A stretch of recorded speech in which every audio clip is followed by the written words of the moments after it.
Hey guys, can you hear me?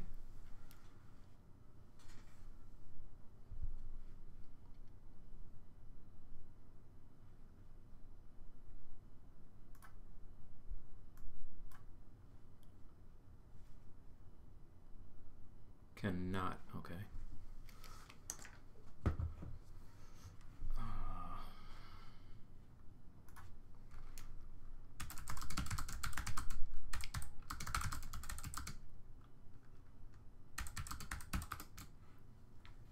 Hey Kyle, how's the microphone? It's okay now? I want to know if I need to wear headphones or not.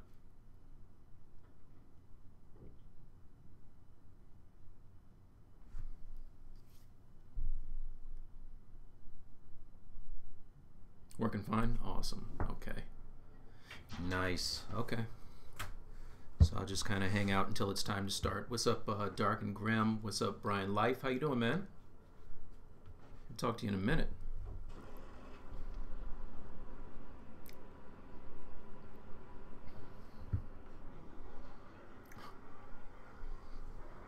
So I intentionally schedule these. Thanks, man. Yeah, I intentionally schedule these streams so that I'm here by myself, and you guys got to forgive me because my whole entire family, wife and daughter, are here today. So you're gonna hear probably the shower in the background. I apologize for that in advance, but what are you gonna do? I told them to get out.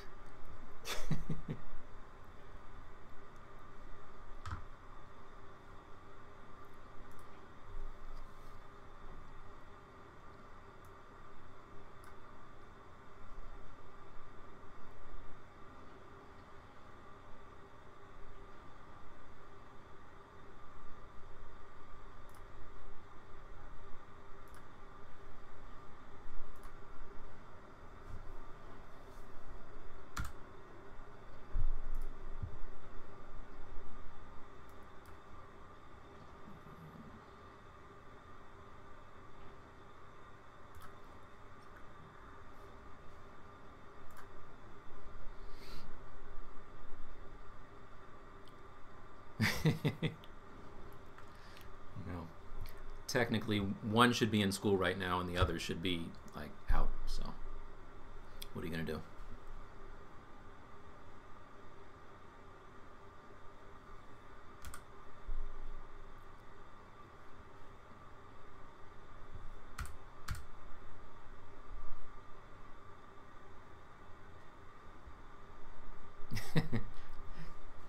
You didn't hear that from me, man.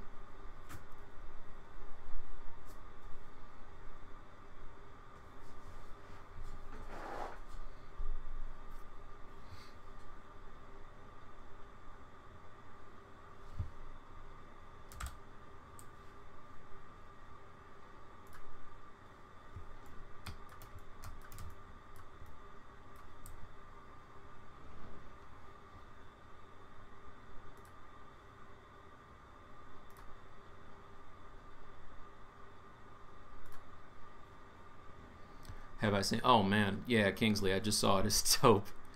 Um, I'm looking forward to it. I didn't get as hyped as I did watching the Black Panther, but I know it's gonna be great. So I can't wait.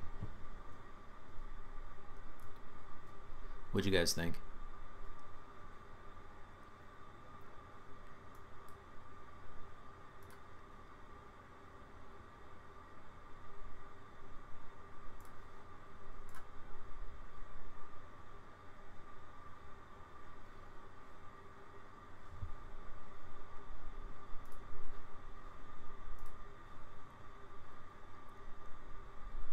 We got 15 minutes, okay. Plenty of time.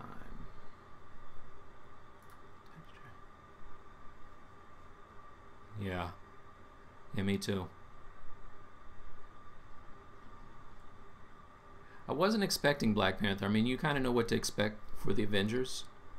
It's always going to be giant and, you know, bombastic or whatever, but Black Panther, when they broke through the shield and you get to see Wakanda for the first time, that was crazy.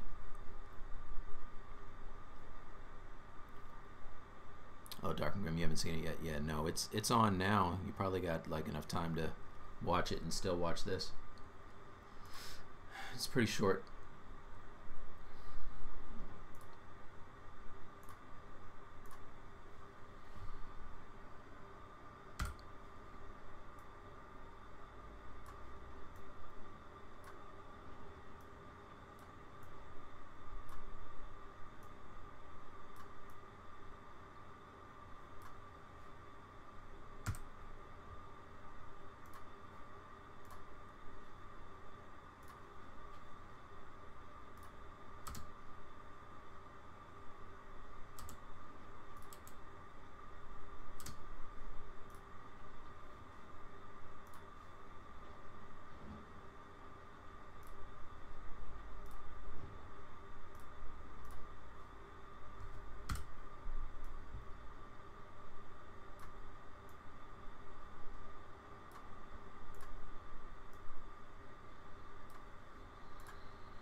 Zomboids, what's up? Yeah, just getting the reference together. I'll be starting in another 10 minutes, but get this up here in case anybody doesn't know who Keop is or is not familiar with Battle of the Planets or Gatchaman.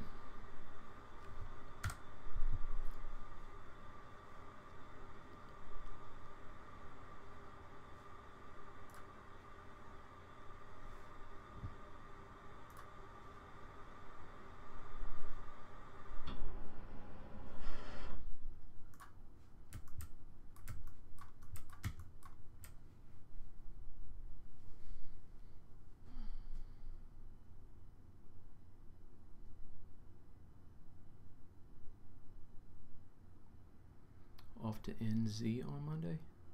What's NZ?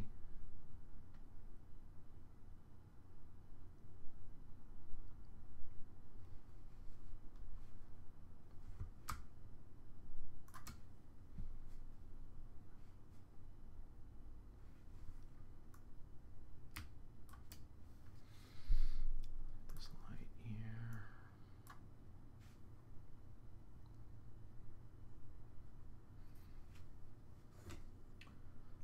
Oh man, I made coffee and I did not get my coffee. Do I have enough time? No, probably not.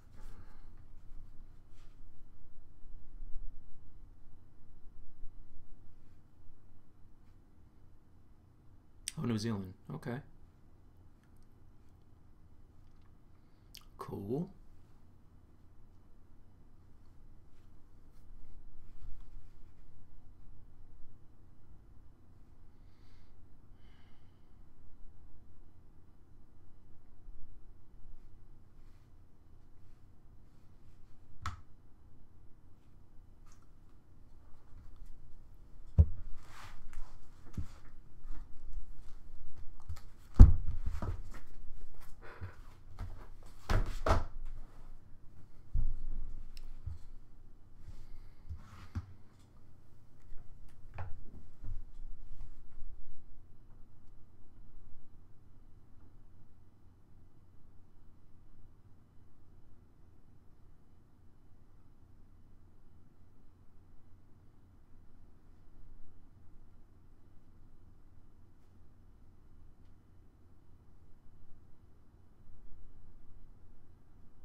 Oh man, that'd be awesome. You going to the Weta Christmas party? You're gonna try to get to it. That man, I would love to go to that.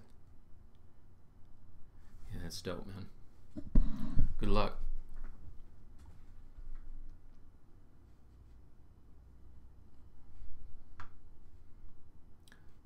Yeah, now see, I am fighting with myself. I know I can get this cup of coffee and be back here.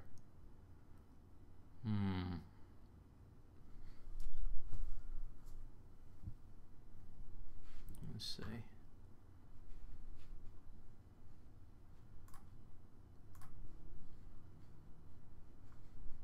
Why is my mouse disappearing?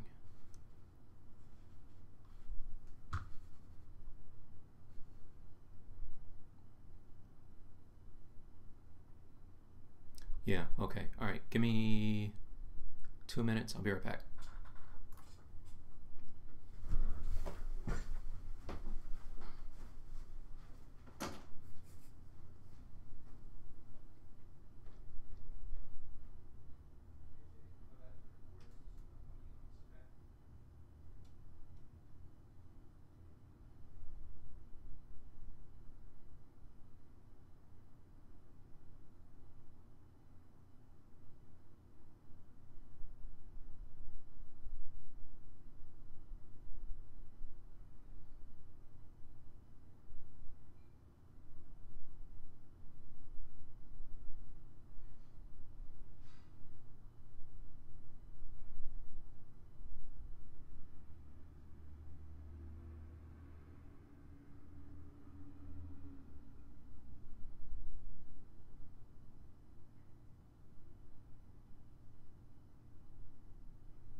I'm starting now.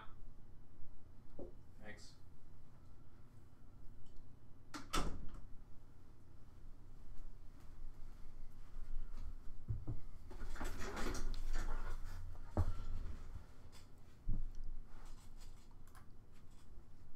All right, back.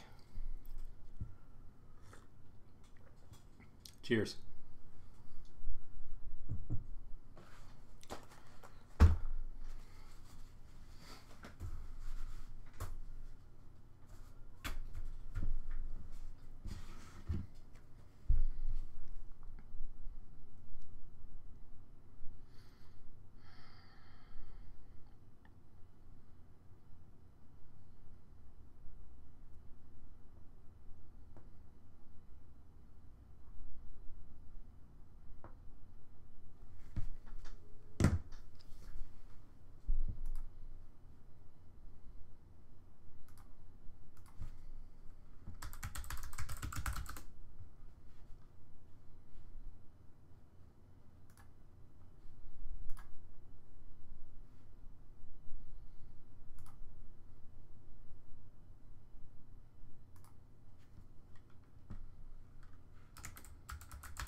WBN.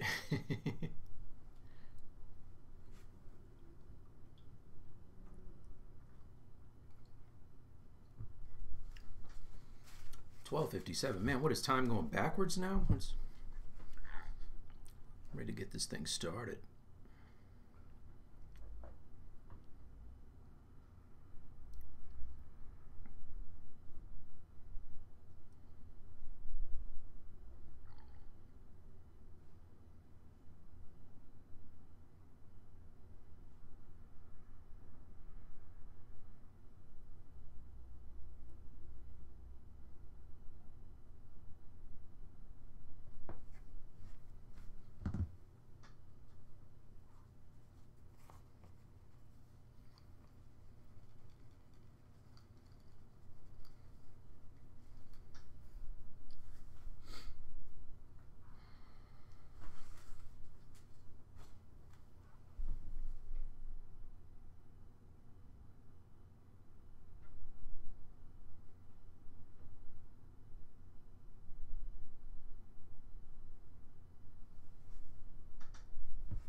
Oh, Kingsley and Kyle, I think the Slack is filled up. I got a message saying that there's no room to send any more chats, so it wants me to upgrade to the paid version or something. So I don't know if that's right or not, but I've been writing to you guys. I don't know if you saw it or not. All right, one more minute to go. I'm gonna do this thing.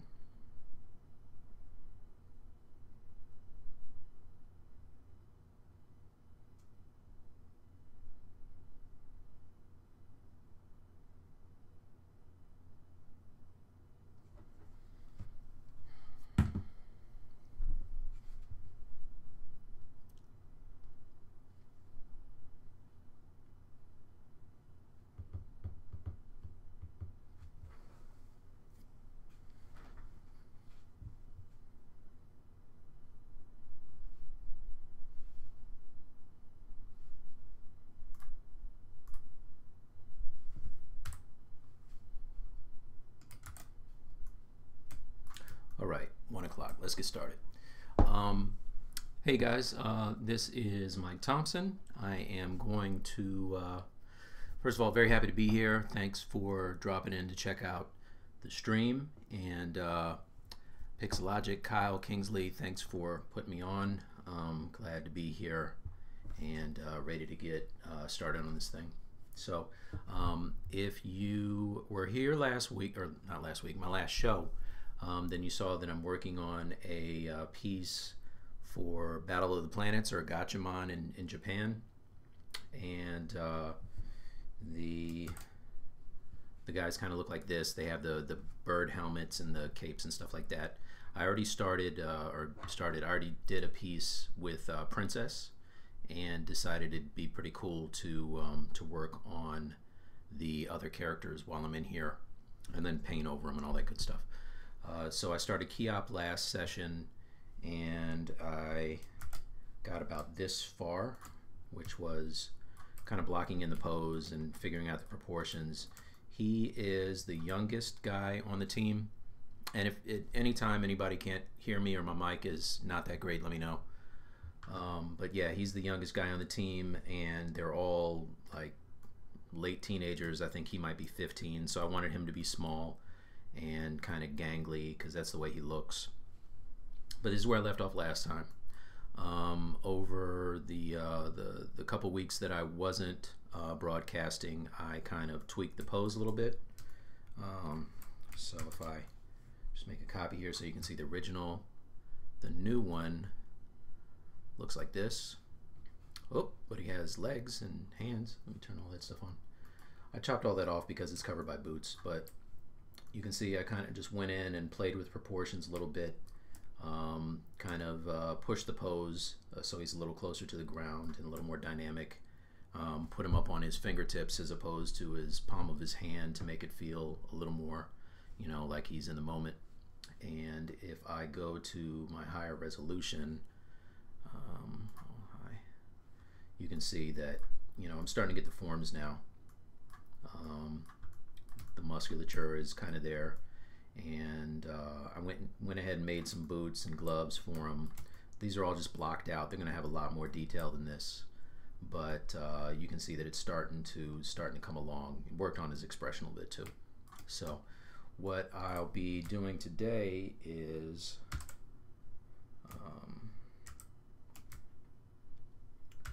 there it is.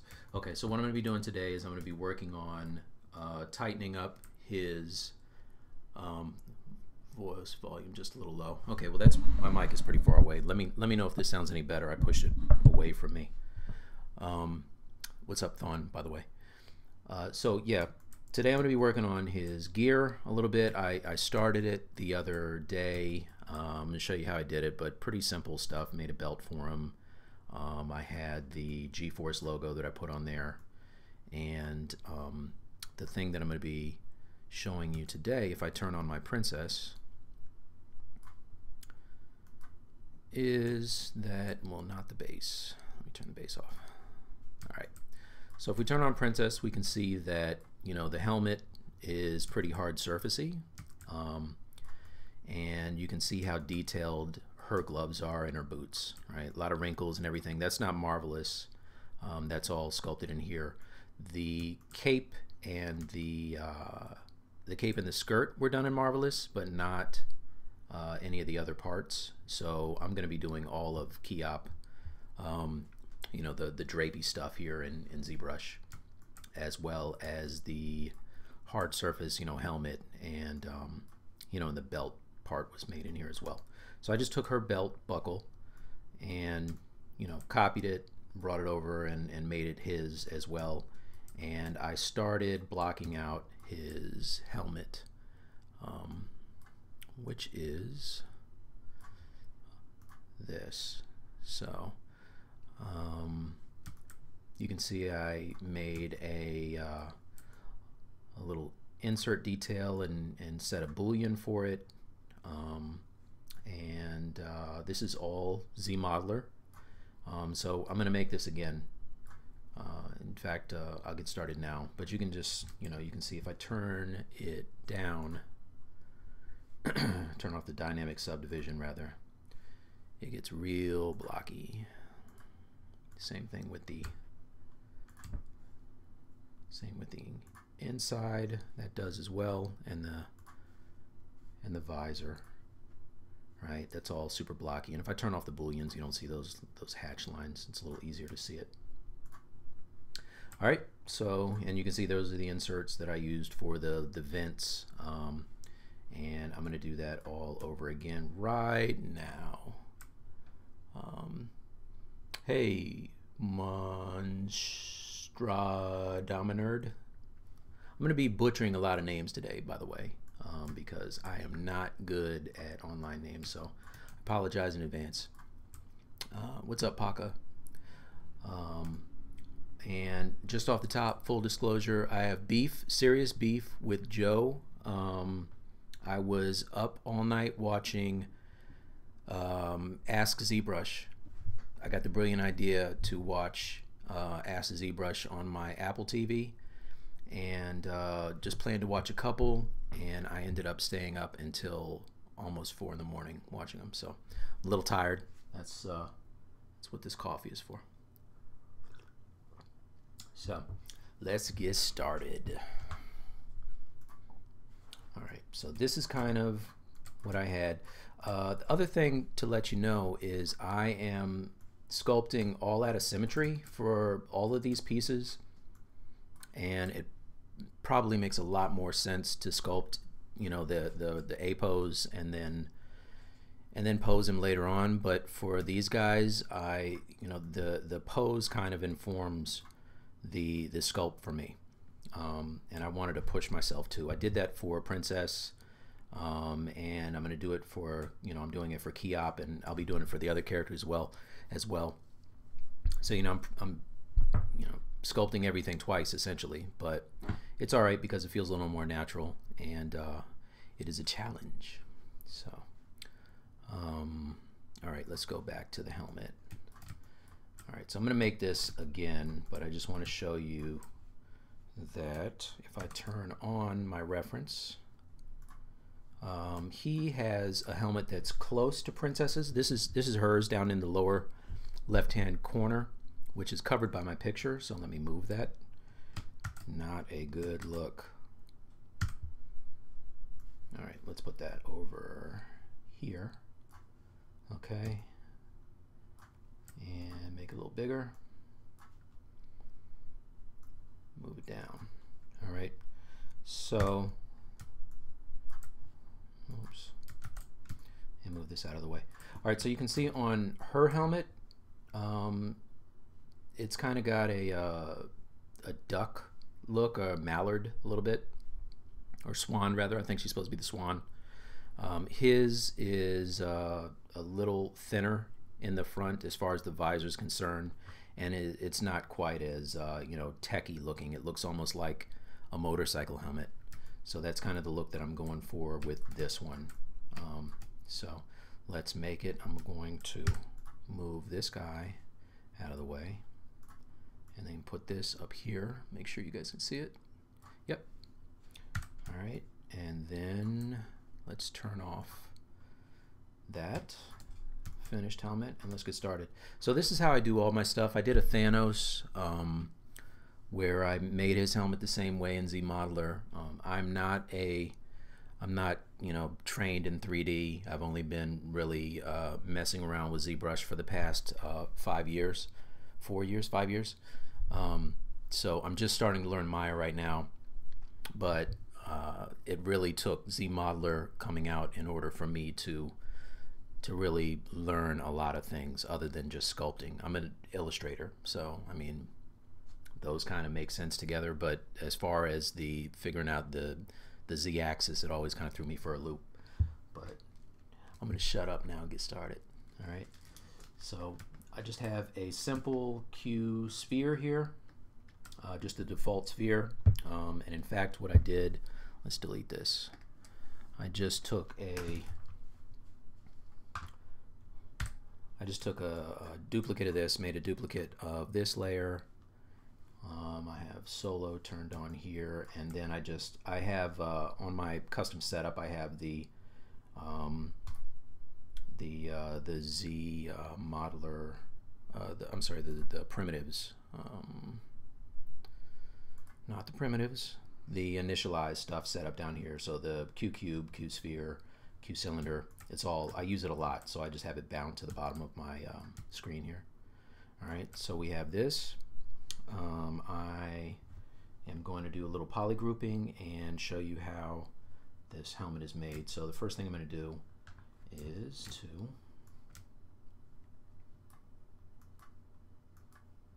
select a few of these faces. So actually, let's get this bottom one, and I'm going to delete hidden. All right, and these front 4 faces, I'm going to polygroup those so they're away from the rest of the helmet, and that just Command W is the quick, you know, the shortcut for that. All right, so I'm also going to split them away from the rest of the helmet. So a lot of these, like I said, I set up my interface so that it just, all the tools that I use all the time are always easily accessible. So I'm going to just split hidden. All right, go back to my helmet here, and now I can turn off the solo, and you'll see that the faces, the face of this Q sphere is on its own here. And now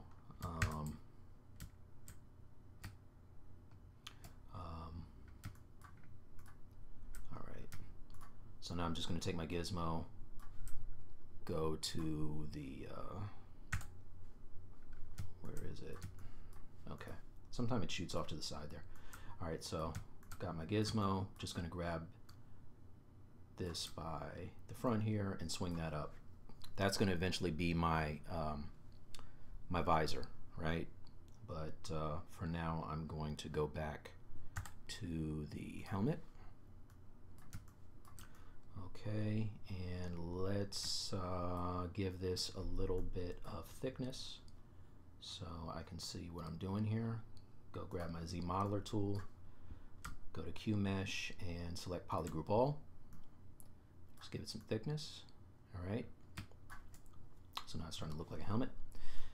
And if I was to do a dynamic smooth, it already is starting to kind of look like what I want.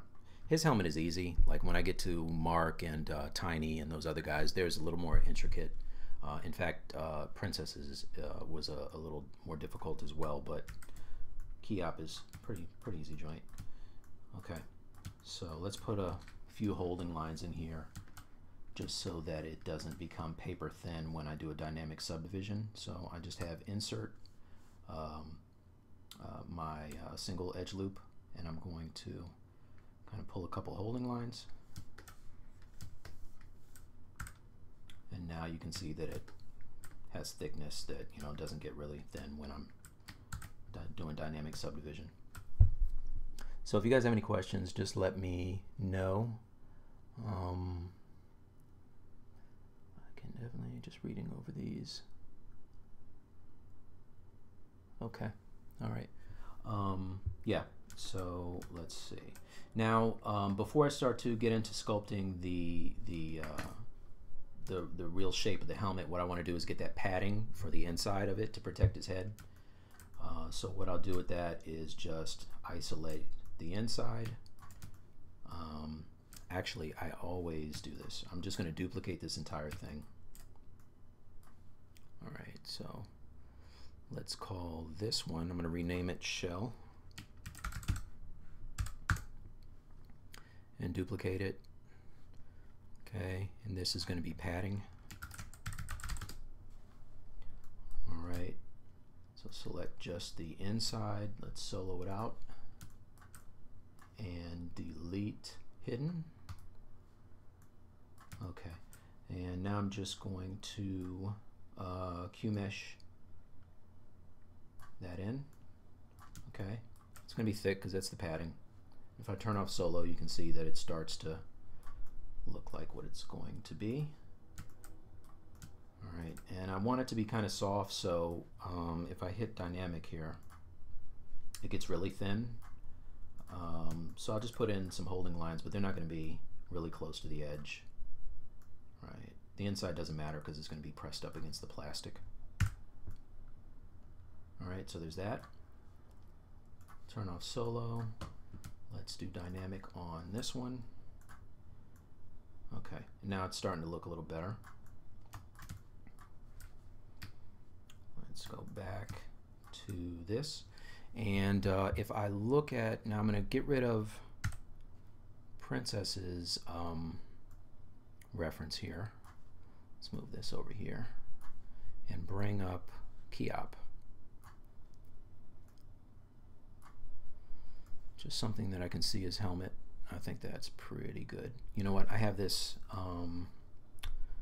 cropped so that I'm not all in the middle of my space. I'm going to move this over here. Oops. All right, let's move this here and load the other reference. Import this one. Texture, select that and turn it on. All right. All right, so that's better.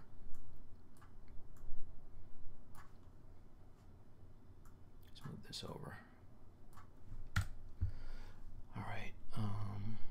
Audio's better today. Great. Awesome. Thank you. All right. I worked hard on that because that was not a good look being Silent Bob the other day. So now we can start working on the shape of this thing, and I can see that the front of it kind of let's hide the visor for now and hide the inside. So I can see the front of it kind of comes up, and it's almost like a triangle shape here. So I'm just going to do some large moves with my move brush with symmetry on.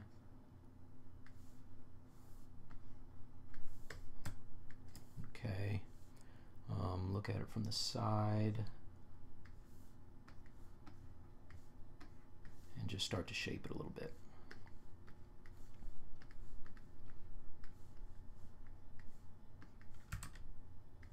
And the reason I like doing it this way is because I can keep it really low poly, and the result is like a super smooth, hard surface. Okay, so if I, there you go, it's starting to look a little better. That front is probably a little too high. Let's bring that down some. Okay. Now the other thing about this is he has these pieces that kind of jut out around his cheeks. And the reason, or the way that I'm going to make those is I'm just going to, let's get rid of these insert edge loops here for a second. Okay, and then I'm just going to do a quick poly group of these two pieces.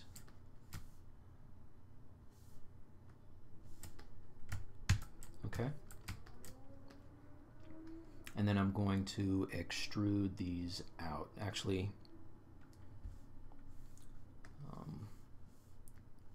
Q-mesh them out. All right, get a color that I can see.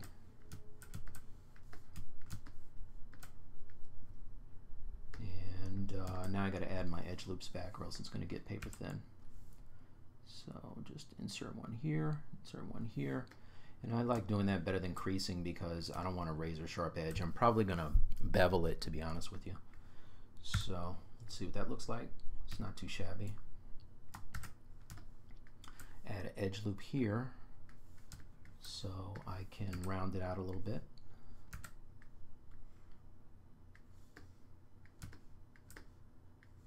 And I'm just using the move brush and trying to get the forms.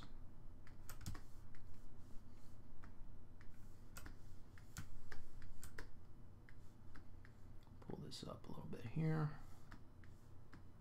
Down. Okay.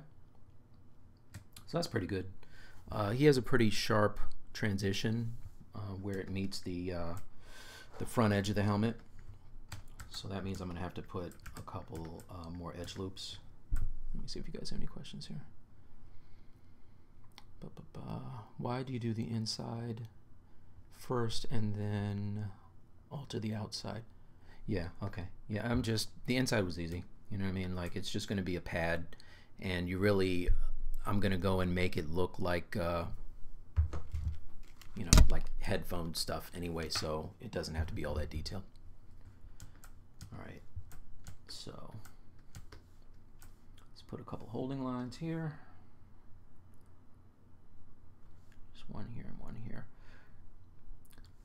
Now the only thing I find is that when I'm doing this, I have to be pretty careful about this, because what I'll do is I'll get pinching, and also I'll get some, you know, I'll get some hard creases that I don't necessarily want. So if I turn this on, you see I have one here. It's actually not holding. I'm gonna put another one here. All right, that's better. Yeah. So this at first, the first time I did this, because I made this helmet before just to make sure I was on the right track before I came in with you guys. But at first I was worried about this crease. I'm going to add a detail here that it makes that crease perfect, really. So what I'll do now is I don't want this line here to be pronounced, right? So if it gets pretty flat here, and I don't necessarily want that, so let's see if I can fix that here. I want that bottom to have a little more defined edge as well. So let's put that there. Okay, it's looking kind of square, but we're going to fix it. Just pull some of these out. And I'm going to slide. You got to bear with me because I delete and add edge loops a lot of times. that's just kind of the process for me. So I'm going to delete these for now, and then I'm going to slide this one up. Slide only this edge, put it to about there. Same thing for this one, put it about here. And what that'll do is it's going to keep this front part from having a crease. All right. And let's move this back. Just kind of play with these until it starts to look a little more rounded.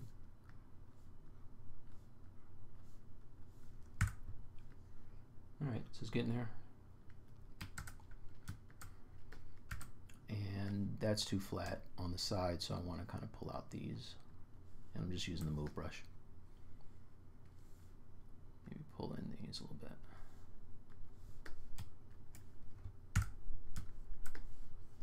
Turn off the colors and let's see. All right, so it's okay.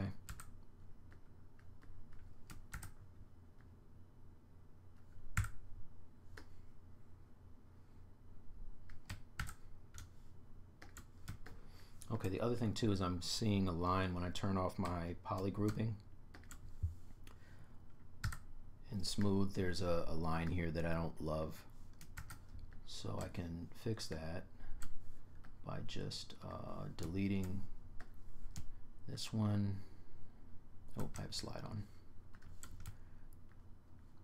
Adding another loop. Let's all I'm concerned with is this transition right here, so I'm going to put it in the middle, and I am going to slide the edge. So go back to slide just the edge. Okay, and that's going to give me a nice tight corner there. The bottom is alright because it doesn't really matter. And in fact, I'm going to put it all the way up in the corner. Okay. And then for this, I can slide this out a little bit and slide this one.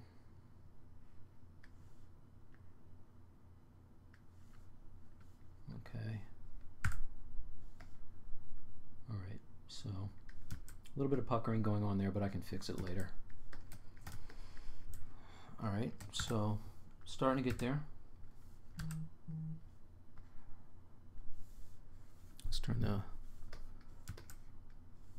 Let's put those holding lines back on. Oops. Okay. Insert these back in here. All right, so not too shabby. Maybe a little wide. His helmet doesn't look that wide to me. Yeah, looks like it puckered out. So let's just bring those sides in. And I can fix the top later, I'm not concerned with it. Just by grabbing this. That. Let's get this top a little higher.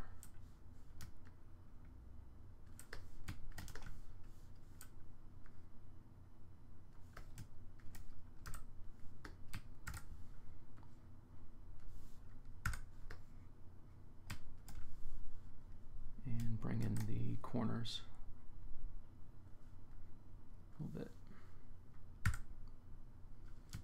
All right, so probably be easier just to move the padding than it would be to move the shell. Let's bring this. Oh yeah, wow, it's way out there. Let's push this in.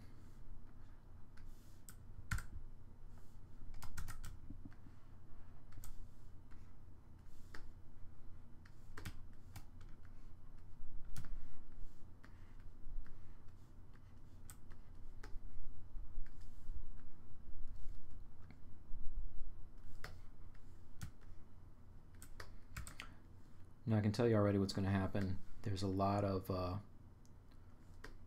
kind of squishing that's going on here, and I want it to be really form-fitting form-fitting, rather, the inside of this thing. So I'm probably going to delete all but this blue poly group and then extrude it out again as soon as I get the shape a little closer.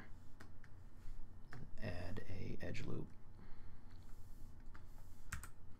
And then I can push that out as well.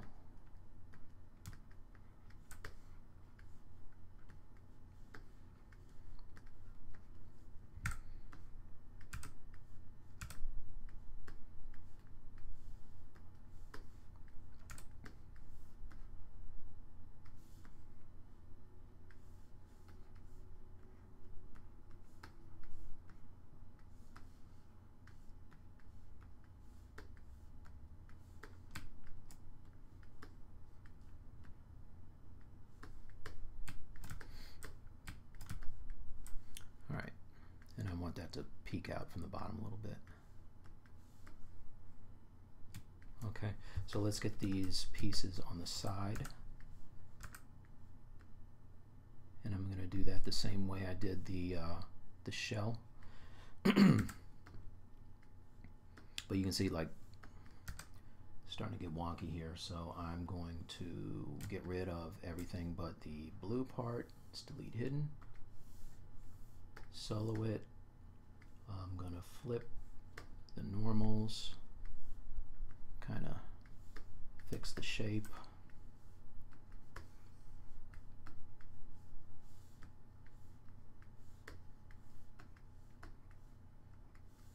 I can even add another edge loop. And how about one there too? All right. And I want to, I'm going to slide these down too. But let's do the whole entire edge loop this time. So, just worried about my geometry being nice and clean here. Even though it's on the inside, I mean, probably isn't a huge deal, but I'm doing it. See if there's any questions.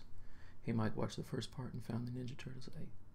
Hey, thanks, Cave Dog 66. Thank you very much.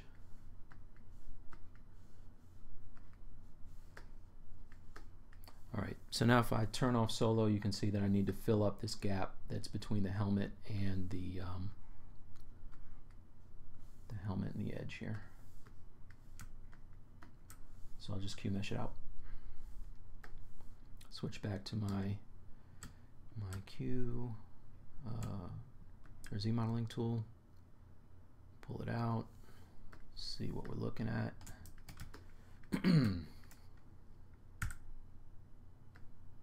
Okay, when I put some holding lines, that's going to look fine, I think.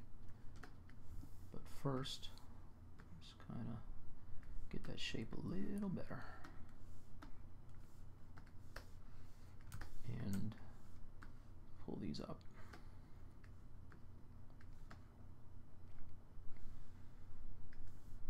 Pull that up.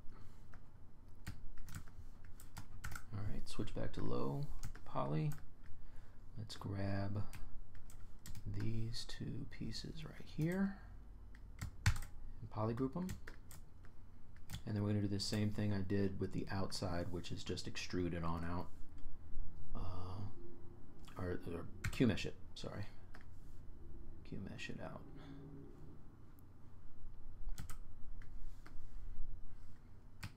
And I'll probably have to just move it around a little bit to fit it in place, but it's not too bad. Got my move brush, and I'm going to move this up and move this back.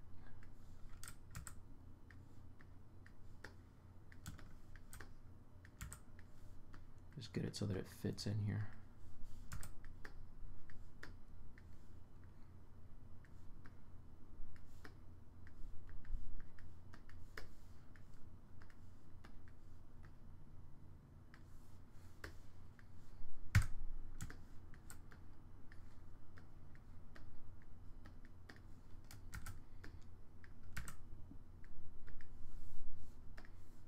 Okay, and if I add some insert some edge loops. It's going to hold that form for me.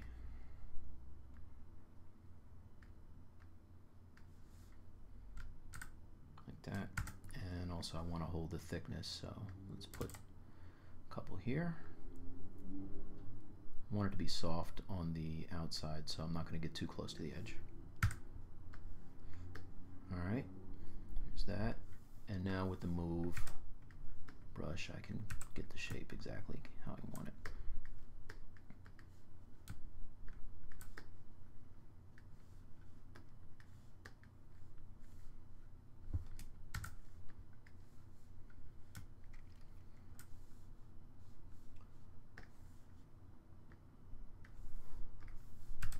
Alright, just pull that up a little bit.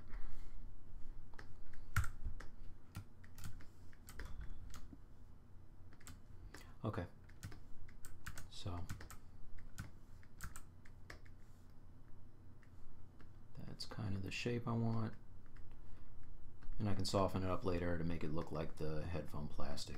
I can see already that the shell needs to be adjusted at the bottom here. Let's pull that back in some spots. It's looking a little weird.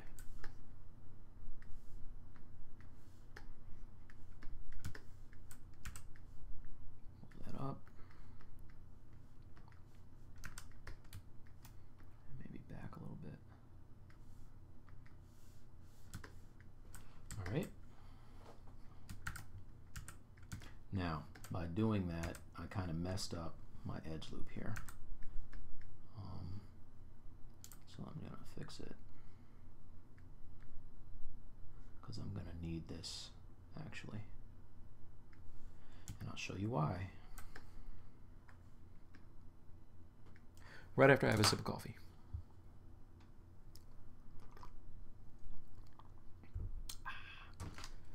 All right. So now what I want to have is a cut line like I have in Princess's piece here. Let's make this nice and big. Bring it down. And you can see if I make it large enough,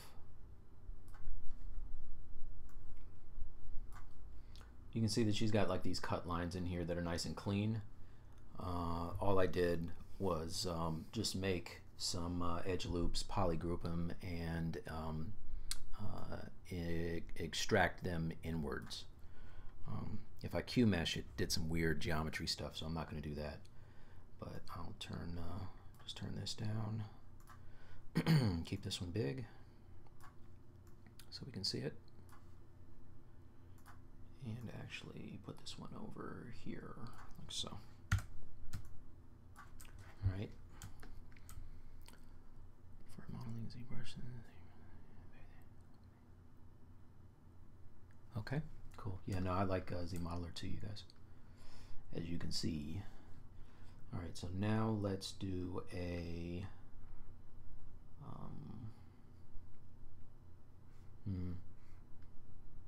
you know, now that I look at this, this is going to be an issue here.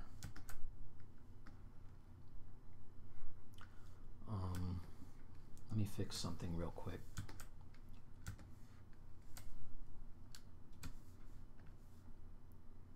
I'm just going to stitch a couple things up here. Actually, let's hide this.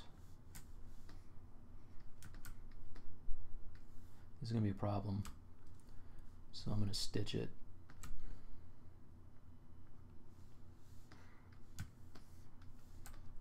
And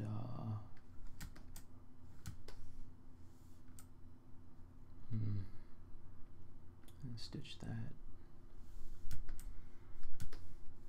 All right, I'm going to do this part over again because that would have been ugly. All right, so I just stitched up the stuff that I made a mistake on, only now I don't have an edge loop here, so let's get rid of this one. Oops, get rid of this.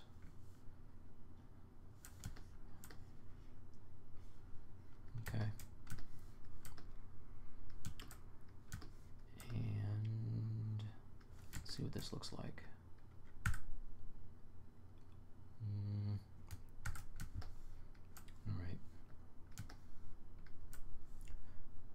insert a new one here. I'm going to run into that same problem. You know what? Hold on 1 second. Let's do this right. Stitch this. Fix this here.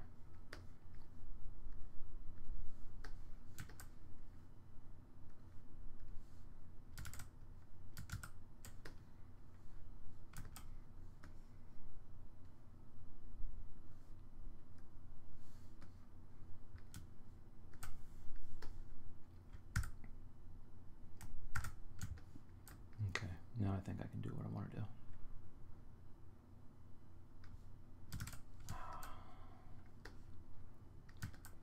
I'm sorry guys, bear with me. Delete that, stitch, stitch, stitch. What would happen is this wouldn't have, it wouldn't have deformed the way that I wanted it to if I left it the way that it was.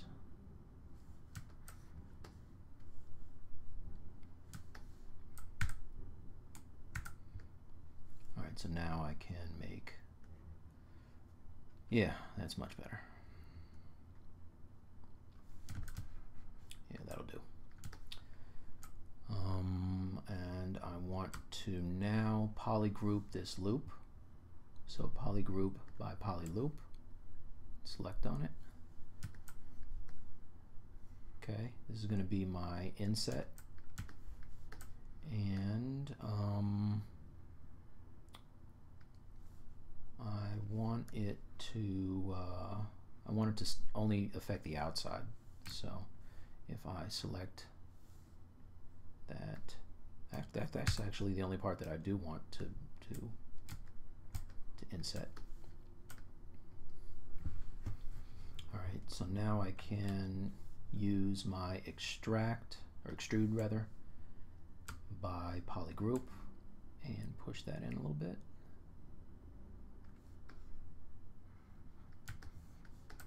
Okay, and it's going to be soft. It's actually not too bad. Put a couple holding lines. Oops. Get on there. All right, that's crispy. That'll work.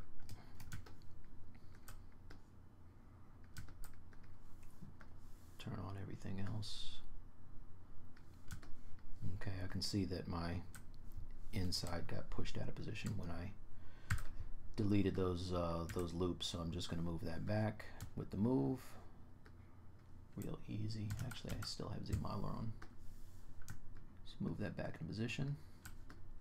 Move it back.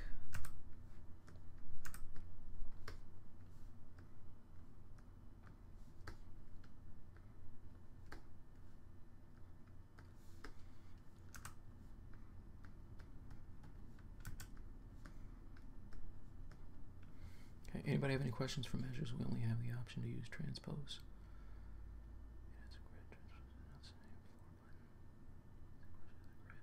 Okay. All right.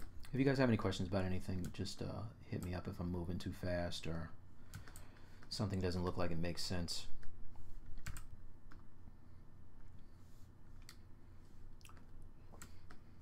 And just so I can see it a little better, I'm going to give this thing a little bit of color here.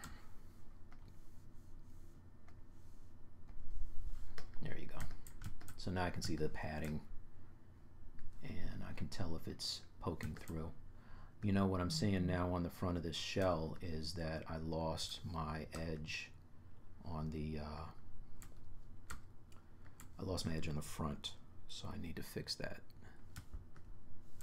So let's go back to low res. Yeah, I got rid of those holding lines. So let's put those back. One there, one there.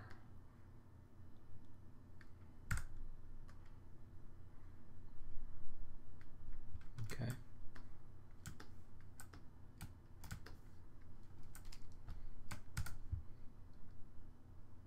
man, I haven't saved. Okay, yeah, good idea. Let's save this. Save as. Save off in kids. Helmet base.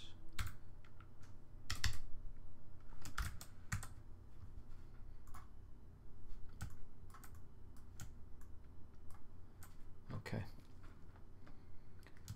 So all of the detailing I'm going to do after the fact, but this is not bad for the shape of the helmet and the padding for now, right? So that's not bad. Let's do the visor because that's fun.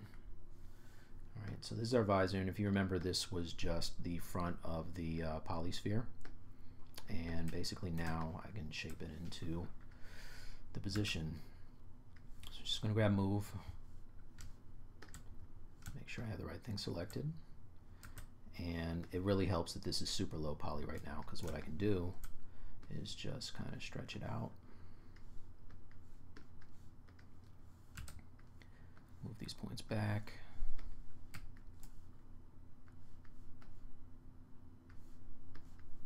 this thing down a little bit.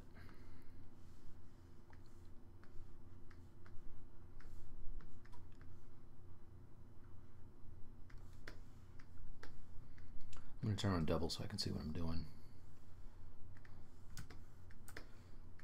Okay, so now I can see those inside faces as well. Get those where I want them. Just going to move these inside the helmet.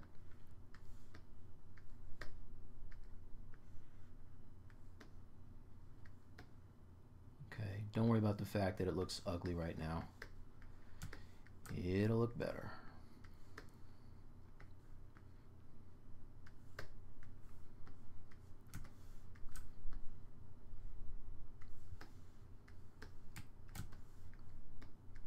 Okay, and that inside piece is too low. Let's bring that up.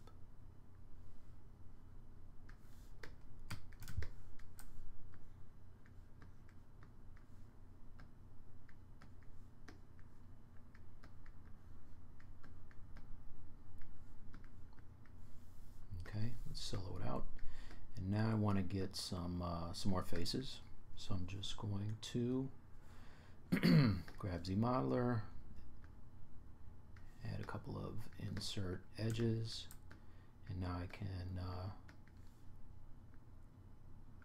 continue to get the shape. You know what, I'm going to hold off on that one. Not doing that yet.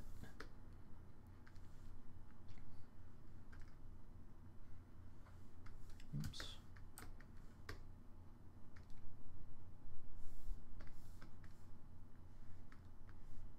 Oh, why don't I move selected? That's the problem. There you go.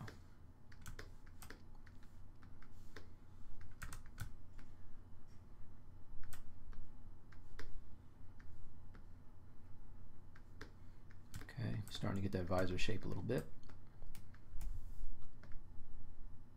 Let's add a couple more edge loops. One here. And I'm going to rotate this. Oops.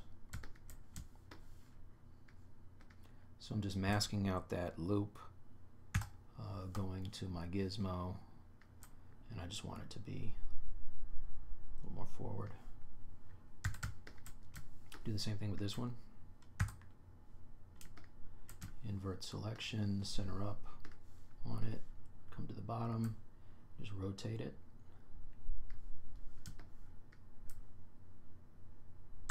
So now when I add additional loops, they're going to be a little more vertical, right? So now I can slide this into position here, slide that down, straighten that out even some more. I mean, the whole point of doing it this way is that it's super clean. All right, so now I can add another loop here and start to move that front into place.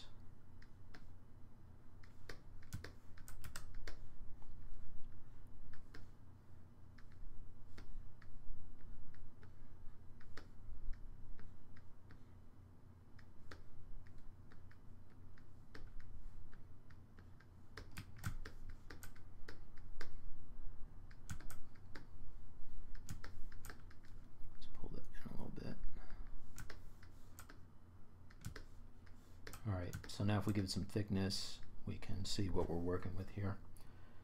Get rid of double. All right, and where's the helmet?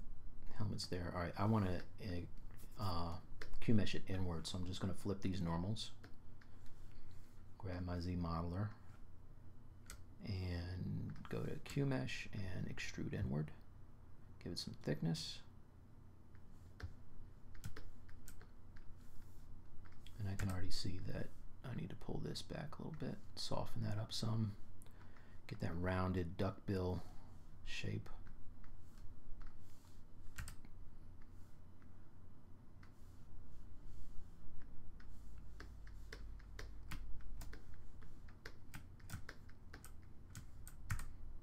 All right, so let's add some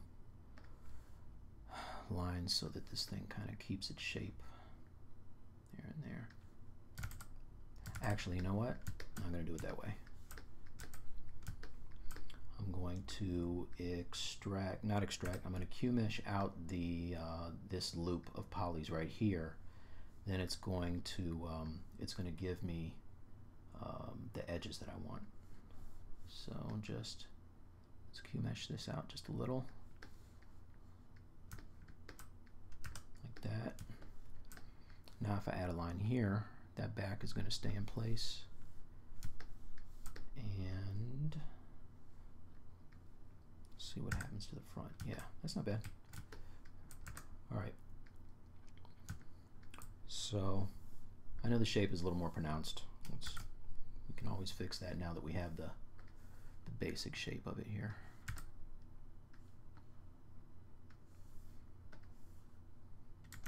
Let's move this back inside the helmet. And let's bring this whole part down a little bit.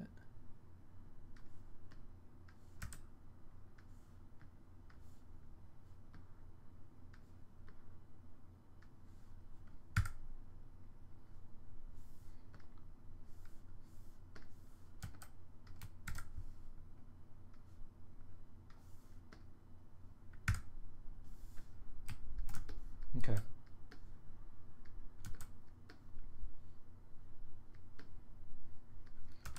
So that probably would be outside of the padding, so we could just turn off symmetry, scale it up a little bit, and move it up. Maybe widen it. Just fudge it into place. All right. Looks a little long, so just shrink it this way.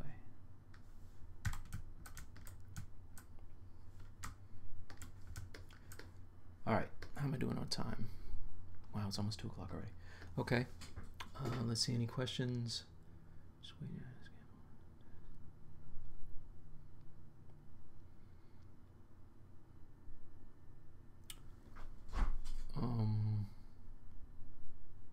Crease tools are smart.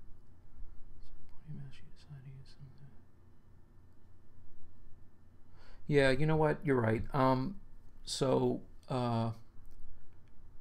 Pre-Dag Jespic 16 had a good point about creasing. I am not super well versed with creasing and setting the tolerance so that it's not, you know, like a razor sharp edge. I know that you can totally do that. I just am not real comfortable with it yet, so I don't do that. I add the supporting edges for now. You know, as I keep picking up things, that'll be the thing that I work on, because it is kind of a pain figuring out you know, what to add where and all that good stuff. But good point. All right, so this is our basic shape, and at this point now what I can do is I can come back over to the one that I made already. It's like a cooking show. I'll show you the souffle. It was already, I made it yesterday and it was in the oven. All right. So here is the helmet that I made already. Right, and if I turn off everything but this and dynamically smooth everything, you can see that I added like a little row of loops here to give it this little detail.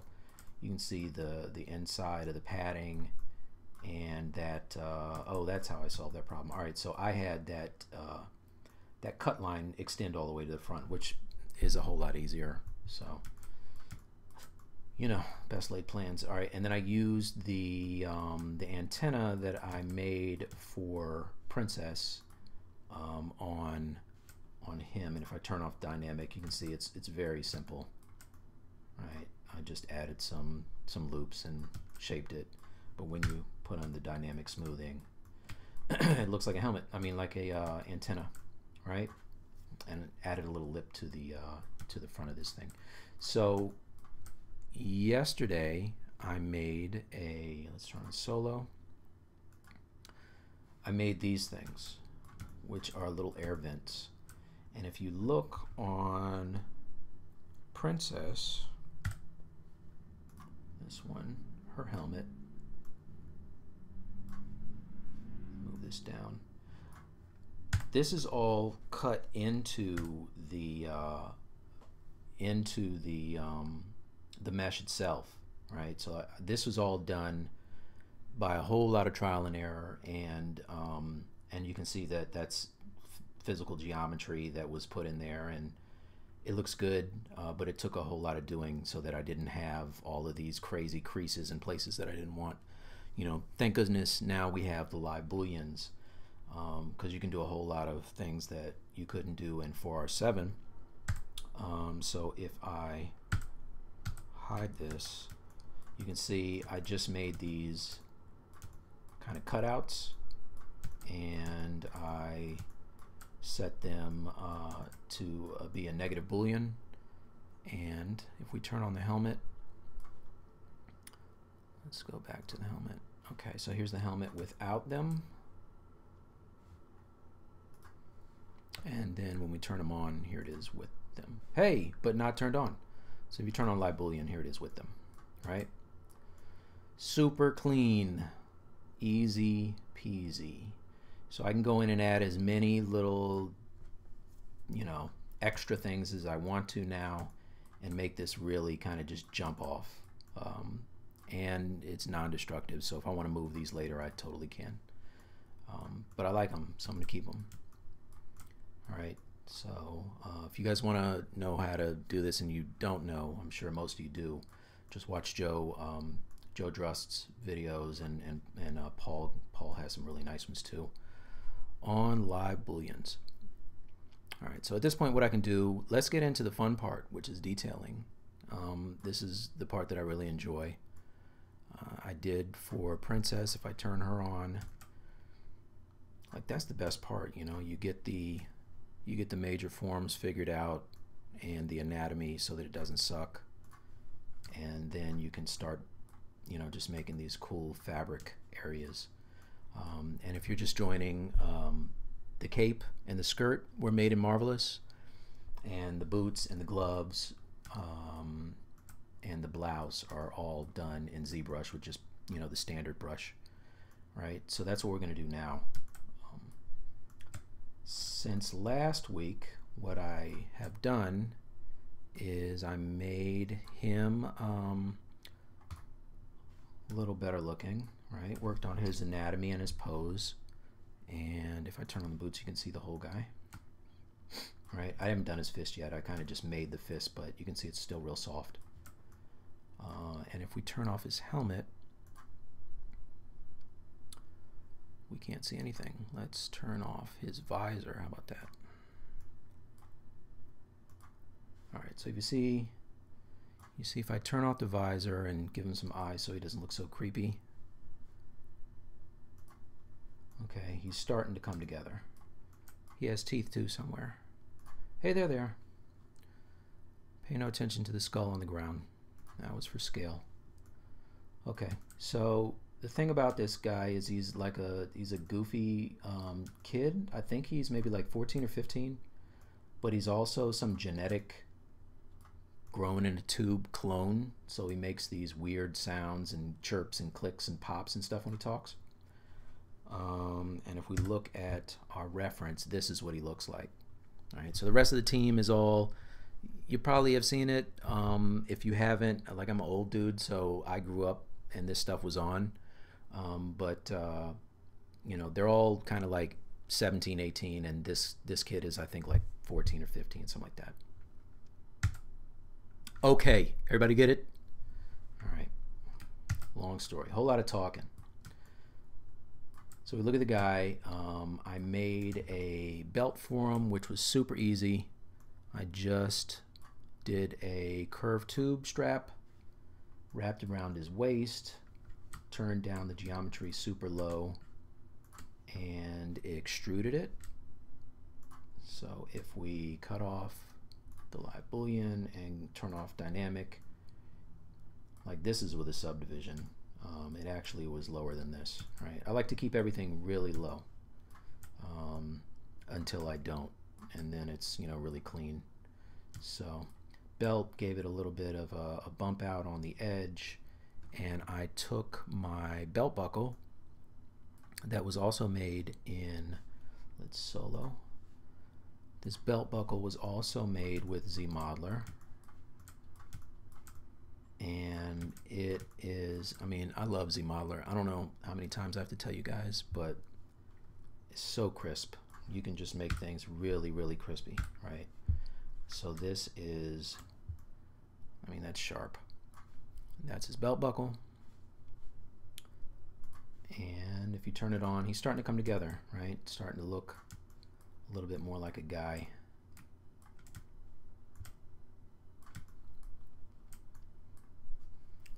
And let's bring up the dynamic on the belt again. All right, so at this point what I decided to do was go and do a keyshot render and then do a draw over to see where my cut lines are going to be in the details. So if I go over to Photoshop, okay, this is my original sketch. This is one of my keyshot renders, and I'm just double checking to make sure proportions and everything look right, and he still looks younger than her, which he does, right, because he's scrawny. And then I did a few more renders, this one and this one. Okay, this is just the keyshot default studio lights, no physical lights or anything, and a white matte cap. So it's starting to get there, and then you can see from the different angles that they kind of play well together. And then I did a draw over, right? So these are all things that I want to do to this guy, and it's way easier for me just to draw him on the mesh, or draw him on the picture rather than cut him into the mesh and take a chance of saying, I don't really like that, you know.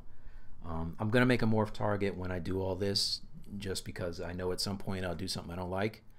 But in the meantime, I mean, what's wrong with the sketch? You know, it takes 2 seconds. So that's what this is. I want his boots to look different than hers, so I gave him kind of like an Adidas shell toe. You know, shout out to the hip hop heads. And then I have my cut lines here that are going to be, they look heavy now, but they're going to look like the ones on her belt, which are pretty thin. You know what I mean?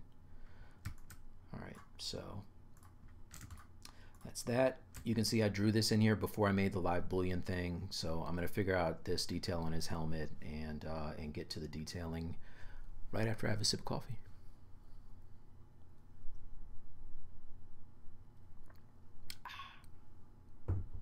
All right, let's do it.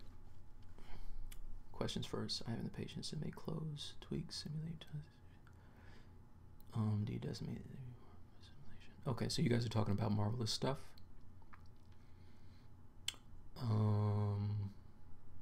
Okay, all right. So talk amongst yourselves.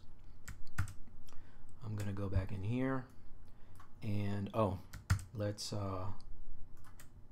save off a picture of this so I know what I'm doing. So I'm just going to do a screen grab of him and go back to ZBrush. Let's hide the princess. Actually, you know what? Let's leave her open for a minute because I want to look at some of the level of detail that I want to see in his boots. You can see that I started to add a little bit of that in, just a little bit of, you know, the fabric feel, but it's still really stiff, and I don't want it to feel baggy. So like, the last thing I want is for him to look like he's wearing a pair of hip waders, you know, like he's going fishing. So down here, I'm probably going to tighten this up some. The gloves, I do want to feel, you know, kind of leathery and drapey, so I'm going to work on those now. But the good thing about this, I believe I set a morph target. Now if I saved it, that's another question, but let's see. So let's go to boots, let's isolate and look at the morph target. Switch. Ah man, okay, so I saved the morph target, but I moved him, which was not what you want to do. Don't do that, because I could have just erased all of this stuff, but for some reason I moved him. So not a big deal, because I still have this as a super low res mesh, and I can just take it down and just soften up. Has a deformation layer. Okay, let's just delete that because I don't need it. So if I go back up to my high and then I delete the morph target, let's store a new one. Okay, now I can jump down, not that low. Yeah, see, like I like to keep a really low thing so I can just move these polys around without making a mess. Deformation layer. It doesn't have deformation. Oh, yes it does. I also made a layer for it. So let's see something. What if I turn that off? Nope, that's in the wrong position too. Did I just move it? Ah, no. Okay. All right, cool. So I'm just going to delete this because I don't need it.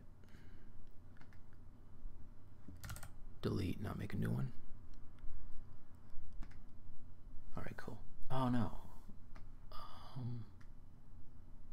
Okay, now bake. Okay. All right, now I'm good.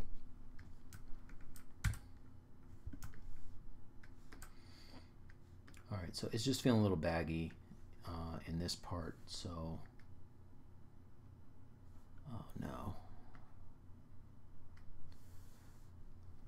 Little pro tip, when you're making your interface, don't put delete lower next to lower res, because several times I've deleted the lower resolutions by mistake.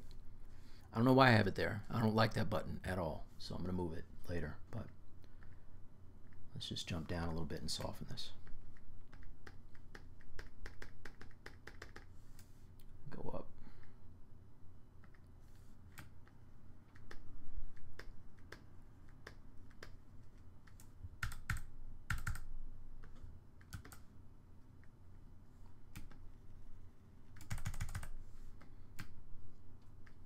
Okay, so one thing I decided to do last night to save time, let's see if anyone have any questions.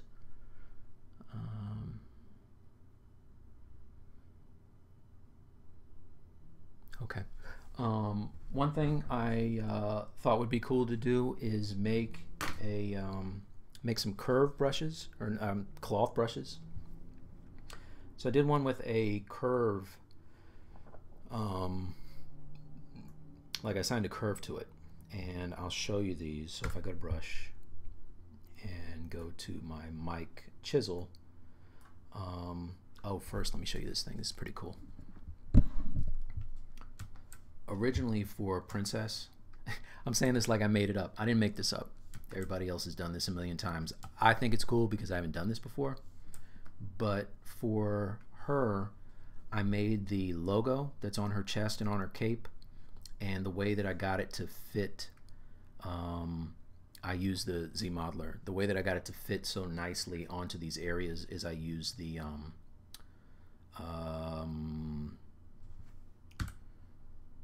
what is it? Something maker, matchmaker? Is it matchmaker? Matchmaker. Where is it? Somewhere on here. I use the matchmaker to fit it on her. So now anybody who's used that, you guys know that it's very dependent on the camera angle to get it to fit right. So it took a few goes to get her, you know, to get her, like, because her chest bends, right? That's kind of what they do. And what I found was I had some issues with it not matching up. It would match in the middle really nicely, but then the tips would be kind of off of the tips of the logo. And then on the cape, it, you know, same deal on the cape. So what I did was I made a IMM, not an IMM, a chisel. There's a word for them. Dynamic, what's it called? You guys, come on. I forget things. The brush that makes other brushes, that you start off with a polyplane, that thing. Come on, Paul. You in here? All right. I'll just show it to you. It's easier. So I made this logo here. And what I can do now is I can pull it out on his chest wherever I want, right? So you might say that's pretty cool, but look at the resolution. Now he's at the highest res that I want him at right now, right? I don't want to subdivide yet, but I do want, yeah, VDM. Thanks, Kyle. God, man, I'm sorry, dude. I'm an old guy. Can't remember stuff. Where am I? What I do want is I want that logo to be high and nice and crisp. So what I decided to do was I made a clone of him, brought it over to another, you know, let's just do it now. I'll just show you what I did. Why talk about it when I can show you? So I made a clone of him. All right, came over here. He's polygrouped, so if I go down in the subdivision levels and turn on the polygroups, you can see that he's got all these groups. So what I'm going to do is I'm just going to select a few of them. Okay, grab my select lasso and actually let's go up in the subdivision levels. High res. Okay. There you go. So that's crisp. Get rid of the back.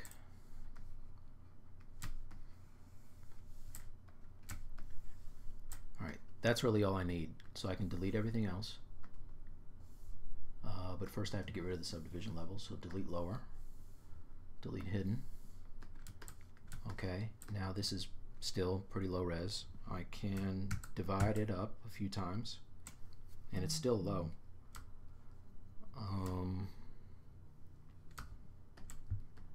Okay, what is that? I don't know what that is, but it's gone now. All right, and now if I grab my logo, I can pull it out. Look at that. Boom, clean, right? And I don't need a lot of this mesh, so I can go in and delete most of it.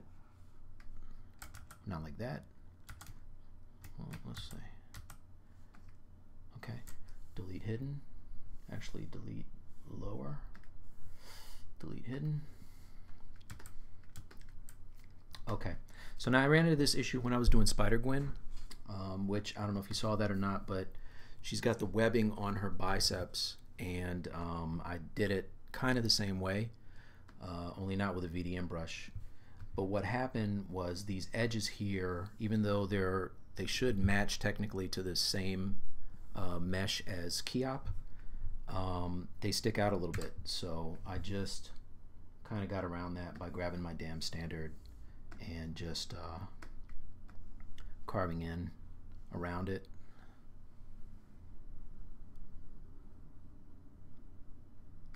Like that.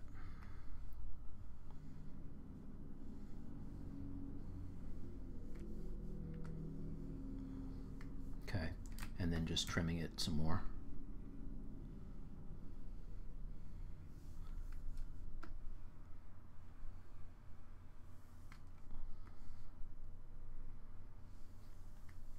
Oops. Trimming it some more. Take two.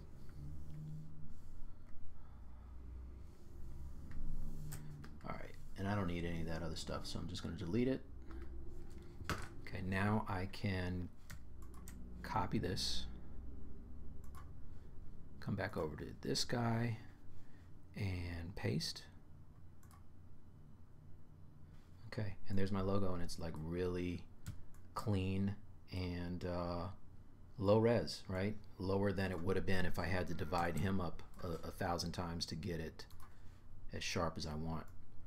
So, you know, if I look back at my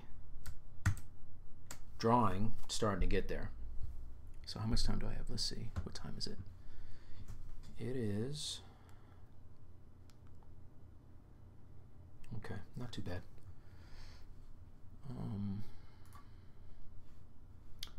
2:14. All right, so let's go back to ZBrush. I'm going to import my screen grab. Let's turn on what I have again and make these small. Let's see. That can be small because now this part is all just kind of me riffing on what I think his gear should look like. You guys still hear me? Okay. All right, put that down there. And now let's import the screen grab that I just made of the drawing on the desktop. I have a lot of stuff on my screen. This one. Yeah. All right. So let's put this here.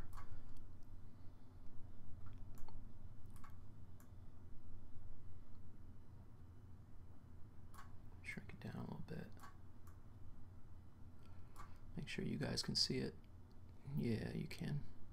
All right. Here you just find Mr. Thompson. Mike is much improved. Thank you. All right. Please call me Mike. All right.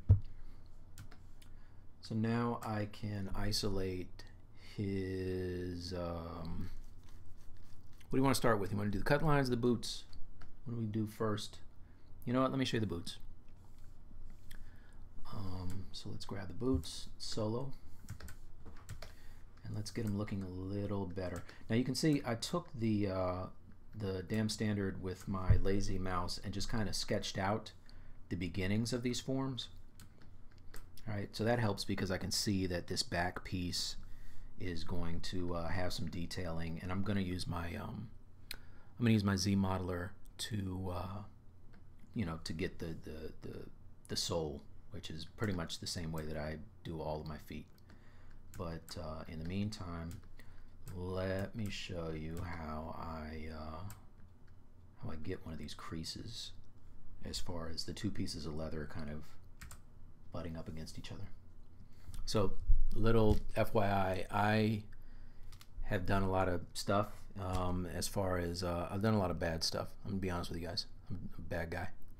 No, I've done a lot of jobs had a lot of, I can't even talk. I've had a lot of jobs in my life, and I pretty much started off in the apparel industry.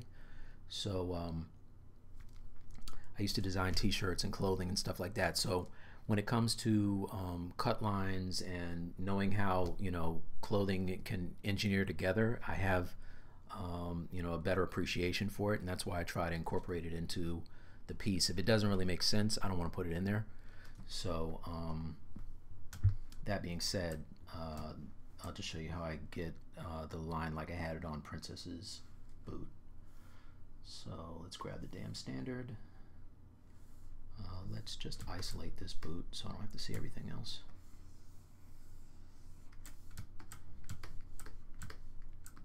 Okay. Now I thought about this last night, and I think it might be more interesting, rather than just having a seam that runs down his leg like a pair of jeans, it might be more interesting to wrap it up around his knee and kind of just engineer it towards the inside of his foot. Right? So let's see what that looks like. And the good thing is I stored my morph target. Let's just make sure it's still there. Used in case. Go back to my morph target. Switch. Okay, it's still there. Alright, so now I can play around. It doesn't matter if I screw it up. So I'll grab my damn standard, pull up the lazy mouse radius. And this is one of those few times when I'm going to want the lazy snap on. I know it is on by default, but I don't usually need it. This time I am going to need it because I'm doing a pretty long continuous line. So let's see. First let's isolate this boot out again.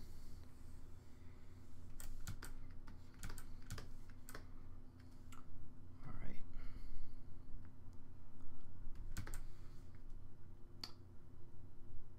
Z sub, draw size, draw intensity.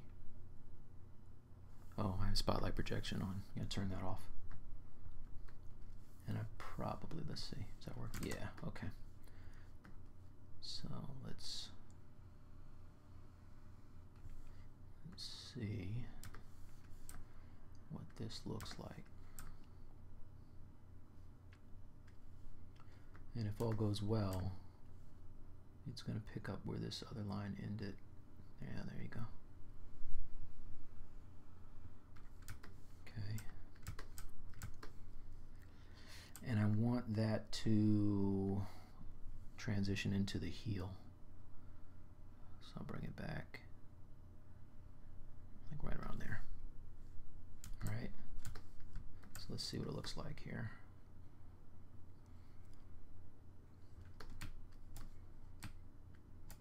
So that's not too shabby, right? Boots are pretty plain for this guy, so anything that's going to kind of jazz him up, it'll be all right. Let's maybe dig that in a little bit more there. And I'm going to inflate this, so I might even dig it in just slightly deeper. But you got to be careful that I match that line.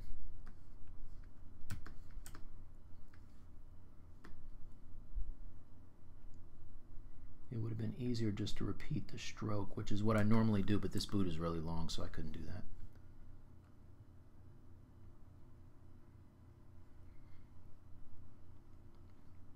Thank goodness for Lazy Mouse. Alright, so that's cool. So now, let's make it look like a seam instead of just a line here. And I just do that by grabbing the inflate and turning on my Lazy Mouse for that as well, making the size a little bigger. And, oops, why isn't that working? Is it on? Z add. Okay, spotlight projection's turned off. Where's my Lazy Mouse?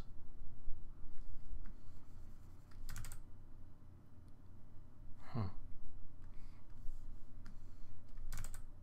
That's weird. Let me try the standard. Does that have a Lazy Mouse? Oh.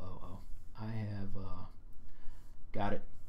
I have it set for drag rec, which is not what I want. I was doing something earlier. There you go. All right, so now I can just grab this, and this one I will repeat the stroke. Okay, so you can see it starts to look a little more like two pieces of leather that are kind of butt up against each other.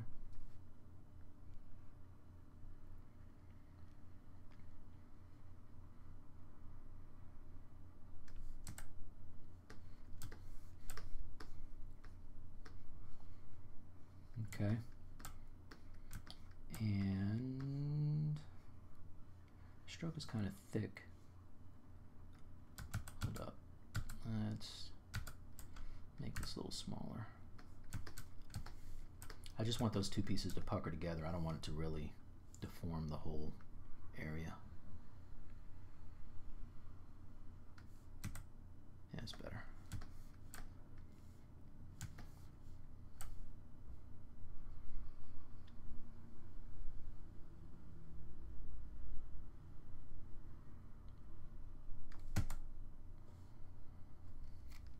All right, let me save.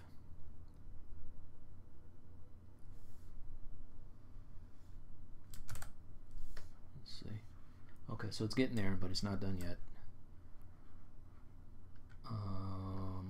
Now I'm going to pinch those edges together, see if anybody has any questions.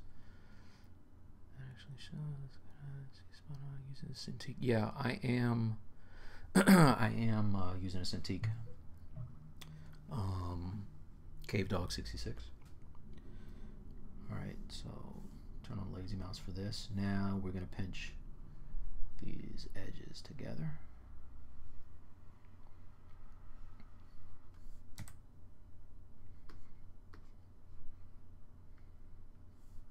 You know what? Let's do a little more.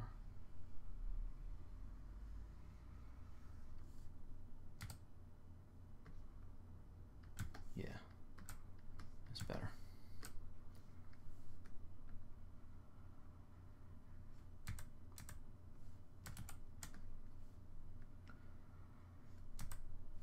And this is kind of just a by eye thing.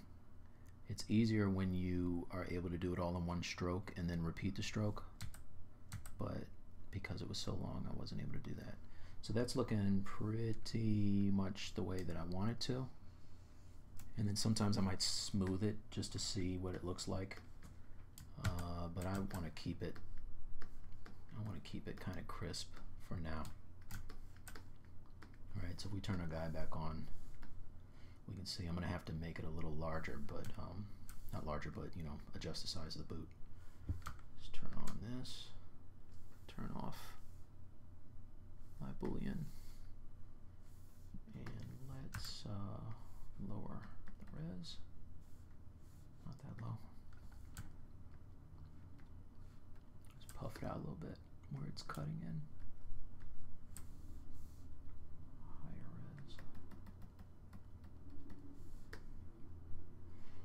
Alright, so it looks better, but it's not, I don't know what I did down there. That's not good. What's that all about? You know what? I have my morph target. Let's see if I can fix it. Brush, morph. Just grab my morph brush. What do I have here? I just want the add. I don't want the color. There you go. Boom. All right. So that's cool. So there's that cut line. And the way that I did the princess's part here was I cut this off as a separate piece. I kind of grouped it and duplicated it and then inflated it, so I can do that, but it's already 2:30, so I think I'd rather just start to, you know, detail this boot a little bit. And I can do that by opening up my go back to my chisel brush that I made last night, and let's grab these seams. So you know, when you have the piece where the two pieces of fabric are joined, you get the puckering like on the side of your jeans, and I want that to be on these boots. You can see I have it in the sketch here. So one way we can do that is I made this brush, which VDM brush, and let's see what it looks like if I drag it out here. Oh, these boots are low res. Yeah, I'm gonna have to raise. All right, it's cool. Let me subdivide these again.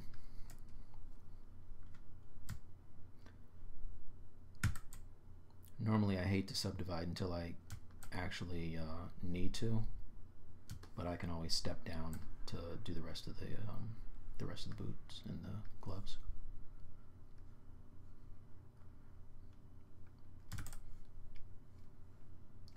All right, you know what? Let's do this. Lasso. Draw a mask.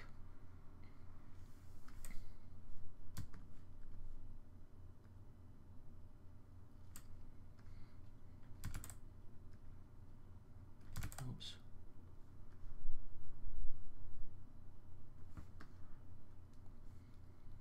All right, so I can, kind of add these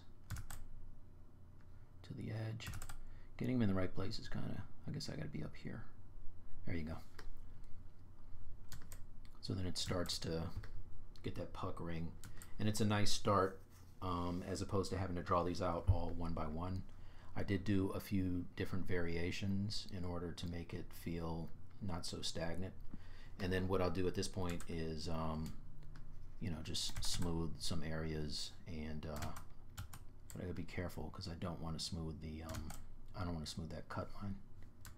So let's mask that, and I can just smooth this out a little bit.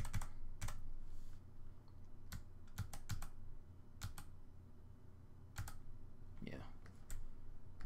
Look at it, see if I like it, and add some different details to it.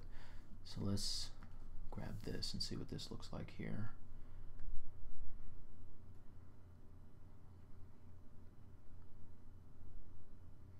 And I mean, you could do the stuff with an alpha too, but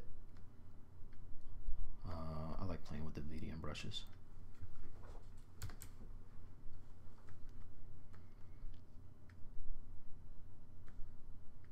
Okay, so that's not too shabby. It's easier if I solo it.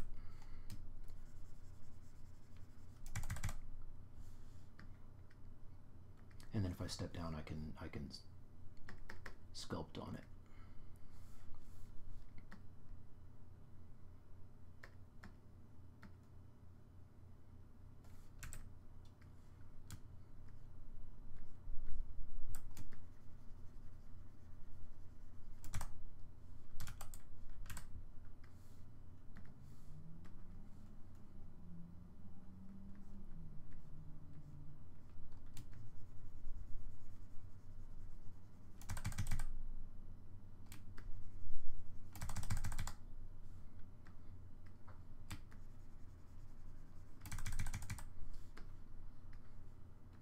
And this is a whole lot of back and forth, just me figuring out what I like and what I don't like.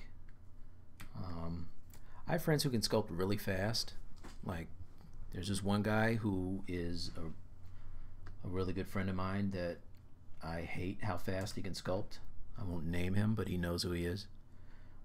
But he's one of those guys that's fast and good, which those guys are the worst. But I'm not that guy, so I usually kind of just take my time until I luck into what I'm trying to get.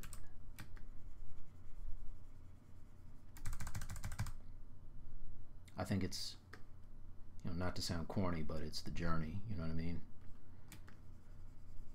Not necessarily destination.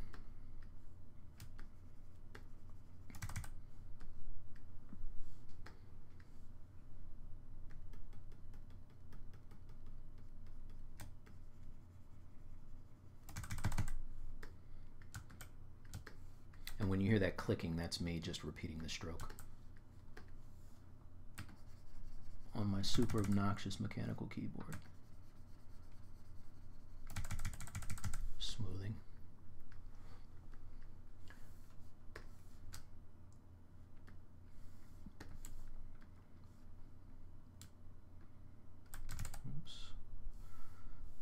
is on. Let's turn that off. And let's turn down the intensity.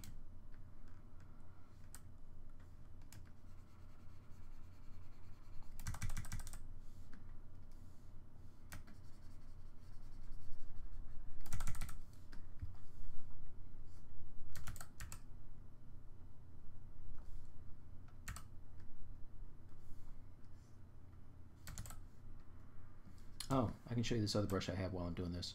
Alright, so normally what I would do when I'm trying to get these creases is draw them, smooth them, draw them again, you know, kind of cut them in and out. But I made this brush that's not a VDM brush. It's a cloth brush that has a curve assigned to it. So if I just draw this out and click on it, it should work. Come on now. Oh, this is the wrong one. Sorry. Let's delete this. Brush. Let's just load it. Key up. My curve. This is it.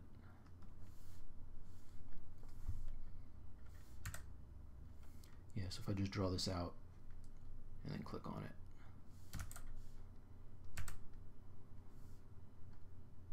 Oh man, come on now.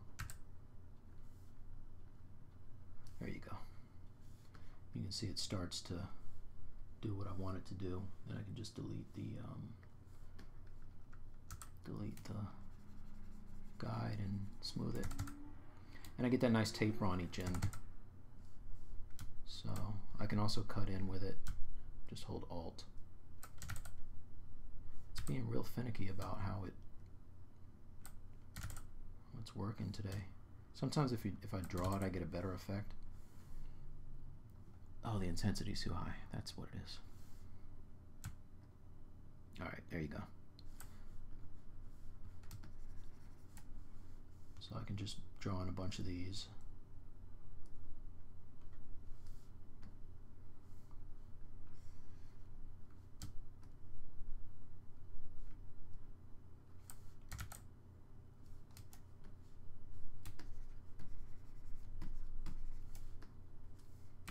Actually makes the one that I put down by hand pretty lame. I think I'm going to delete that one. Brush morph. Thank goodness I have a morph target. Wait, what? Oh. Oh, dude. What? Did my morph target get deleted?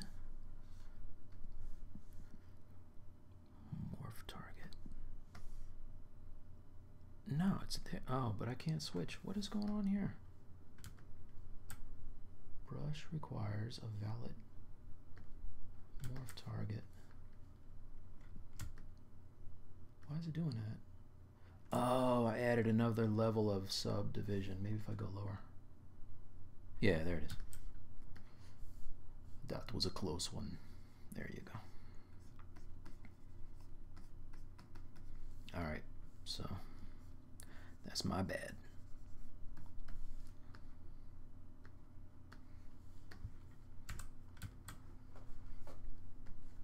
And then I can just kind of work on top of what I already started doing to make it look more like wrinkles.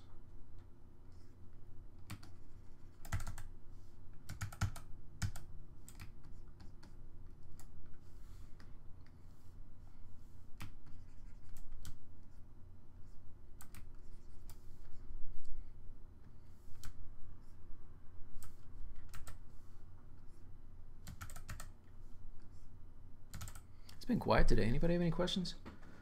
Let's see. Gotta go. Cheers for your time. All right, Knight of Spades. Glad to hear that. It takes time too. Morph target only works on sub D. It's first apply. Yeah, I guess so. I think so. I mean, I guess I know so. We just saw it, right? That's what's happening. If you add subdivisions after you store the morph target, it's different, I guess.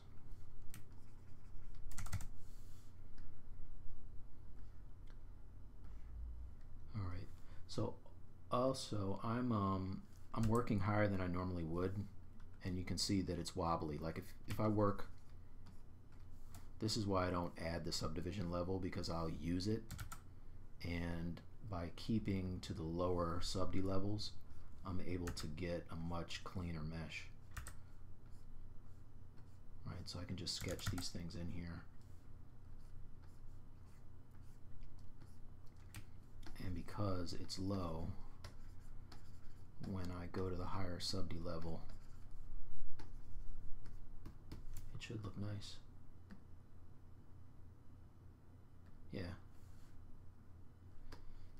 Right, so that's that.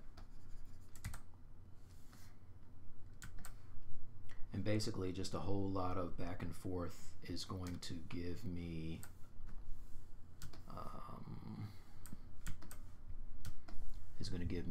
you know, something that looks like this, these boots. Or even a better example is these gloves, which this took me like a weekend to do these, but you can see that same technique that I just showed you for the seams is what I used for the elbow and, you know, the fingers, and you know, same thing on her skirt, and you know, to a lesser degree there's not a whole lot of those cuts, but in her blouse you can see that's kind of what I did. I'm looking on time, 2:39. Oh, okay, well, I'm still got some time here, 20 minutes. Alright, so let's keep it moving. No questions, right? Let's see. Space Squid, what's going on? Mike Thompson.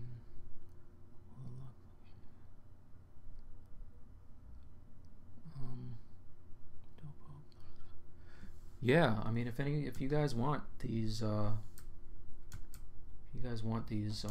sculpting, you know, the fabric things, I can throw them up. I made them last night, you know, so if I can do it, anybody can do it, man. But I can totally throw them online. Just like DM me or something. Alright, for some reason this boot is looking real wonky. What is happening here?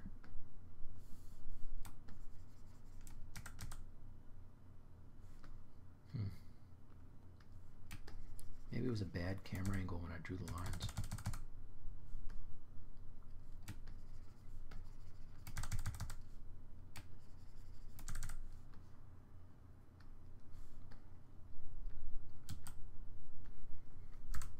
So I like these. I don't like anything that's going on behind the knee. I'm gonna get rid of that. This is where the ADD kicks in super hard. Oh, I gotta go lower. And I only want to delete this one. There you go.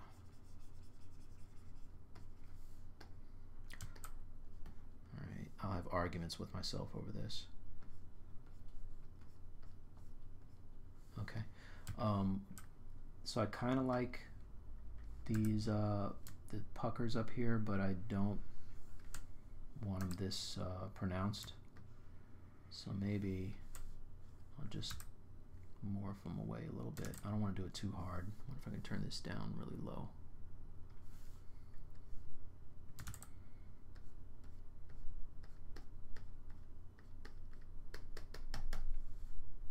And then see what it looks like higher res. Sorry. Just coughed right in the microphone. That's kind of rude. Yeah, that's better.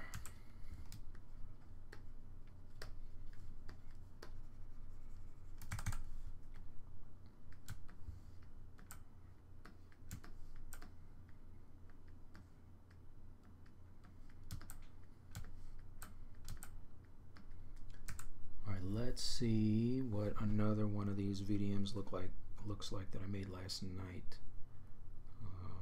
Brush, chisel. What about this one? Nope, this one. Let's see what this looks like.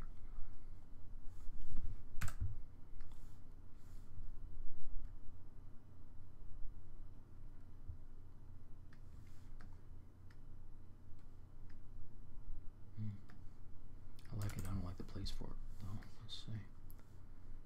What about over here?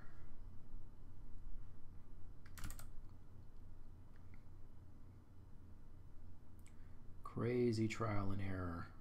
But you know what? Every once in a while you have a happy accident.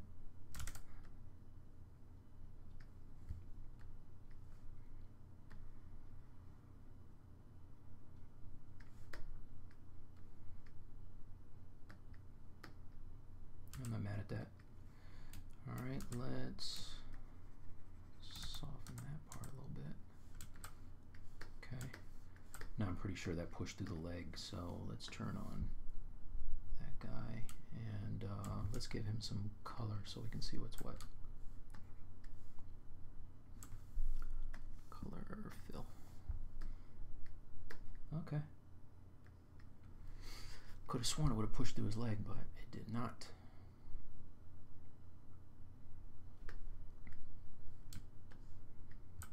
Yeah, what is going on here?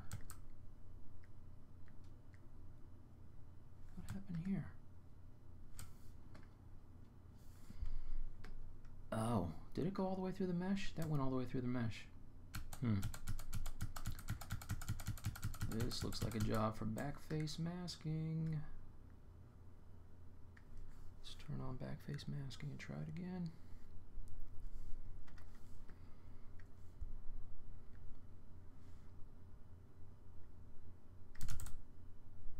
First, let's slow this. All right, now let's drag it out.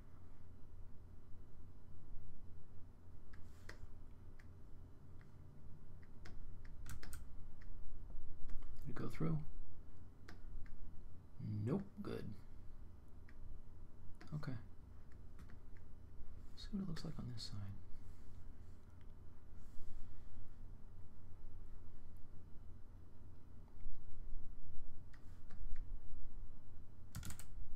Nah. All right. Yeah, so I can tell right now, like, the biggest challenge with these things is knowing when not to use them, because I could see, you know, just using it way too many, going to the well too many times, you know.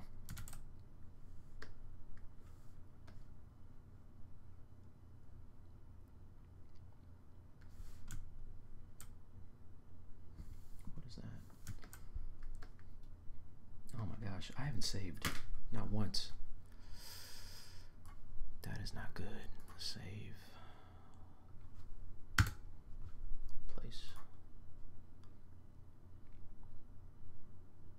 Actually, I did save once. I'm gonna have some coffee while I wait.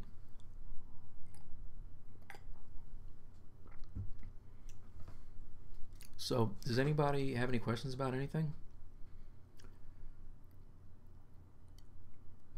Hey, Yetawart, how you doing? How did you get into the biz? It depends on which biz you're talking about. I'm still trying to break into the biz with sculpting, but I've been an illustrator for a long time, doing stuff for like movies and games, video games, and toy packaging art, stuff like that. So I've been illustrating forever, but I just, you know, like I said, I haven't been sculpting for that long, so I'm trying to get into doing statues for people.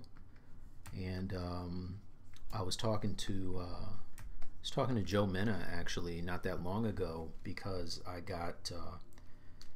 ended up getting a job with DC Collectibles. I gotta reword that. I got hired with DC Collectibles and all my paperwork and everything is through, but I'm still waiting to do my first sculpt, and it's been like a year. So I don't know if they just have so many artists that they're waiting to get around to me, but I'm in the system, you know, right down to the direct deposit. But Joe said it took him a while to get his first job from them too. So, you know, I'm waiting. It would be nice to do something for like a XM or Prime 1. I have friends who sculpt for them as well. But it's cool because the longer it takes, the more time I have to practice, and I want to come really really, you know, correct when I do get my first job sculpting. So.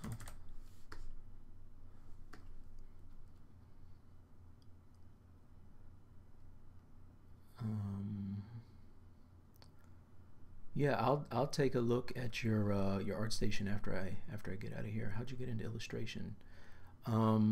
T-shirts. It started like right after college. Actually, while I was in college, I made my first T-shirt and ended up spending like all of my cash, taking all of my time printing it, and I think I sold maybe like, I don't know, 10 shirts. So I took a bath on that shirt, but I kind of stuck with it and eventually became a designer and then an art director, and worked for companies like Echo Unlimited, running their t-shirt department, and did freelance with you know, Rockaware and Timberland, all these other groups.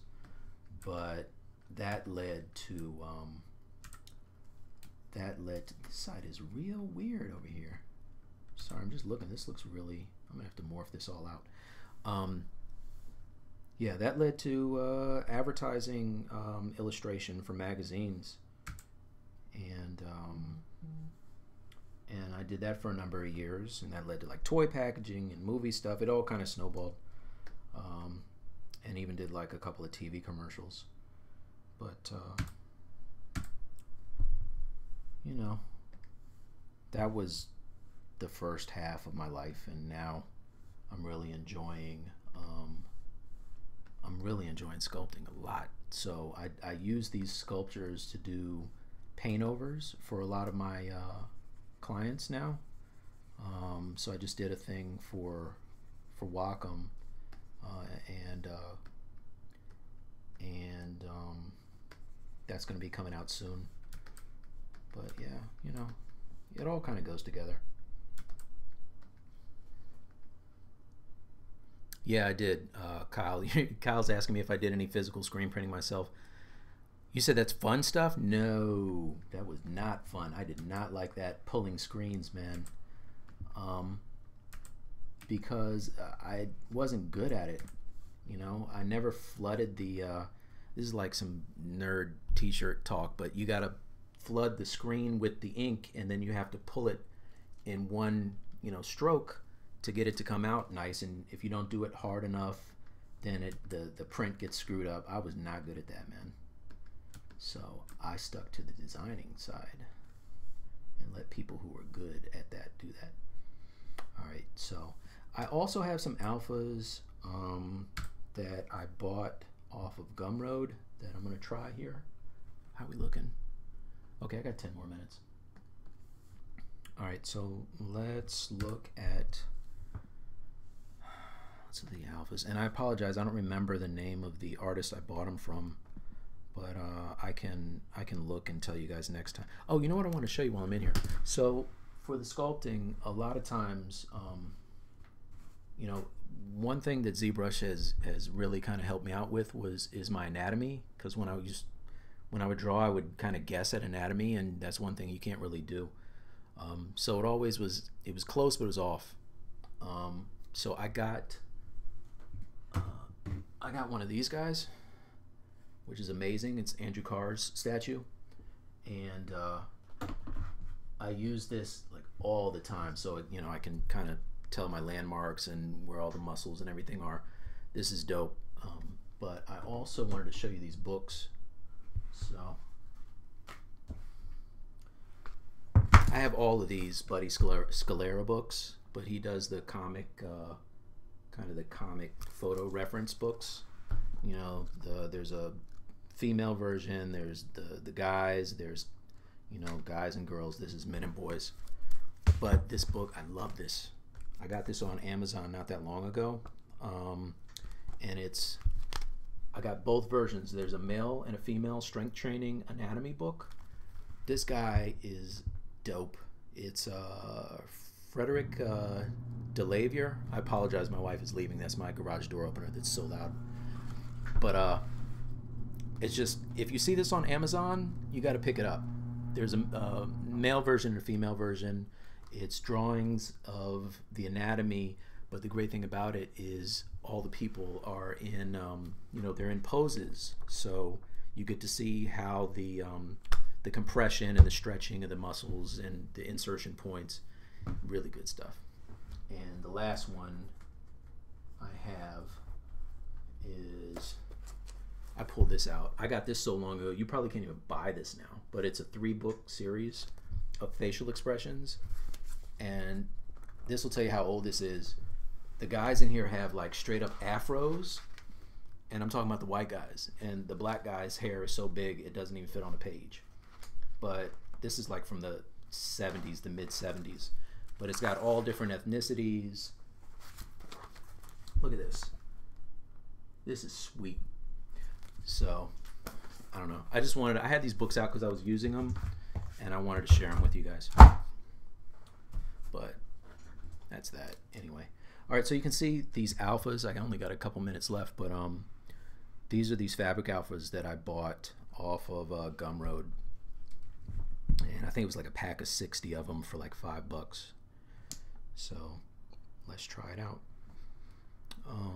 Let's look at 68. Looks interesting. So if I have my standard on, I'm gonna go to my alpha layer, and I'm going to import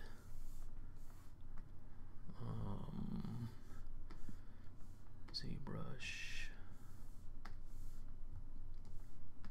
alphas. I need to find a faster way to get to these, but fabric. And what did I say? 68? 68. All right, so open that. Okay, so now that alpha is loaded, and I'm going to use my drag rec, and let's see. Probably should go to the highest sub D level. Come on, babe. Garage door opener is real loud. Sorry about that. So sometimes these look good and sometimes they don't.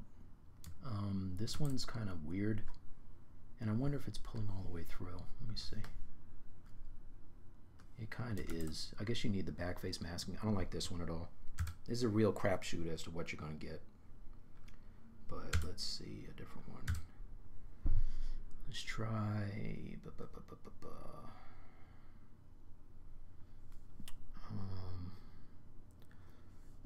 What I had 68 before. Let's see 55. All right, so brush. No, alpha. Load. Import. What did I say? 55? Yeah, 55. Open. All right, let's see what this, and turn on back face masking. Let's see what this one looks like. Oh no. Blob. Nah, dude, that's not what I wanted. I wanted standard. And that's, I want 55. There it is. Okay. No, turn on the blackface masking.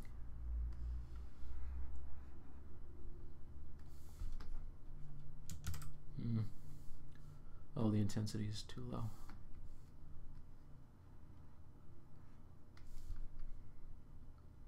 Yeah, so I mean, these are a good starting place. I definitely would have a morph target when you use these, because it looks like you kind of gotta play with them a little bit. What does it look like up here? I don't know. Again, this is one of those things where I'll play with it until I find the one that I want, or the right spot, or the right opacity or intensity rather, because that's too high.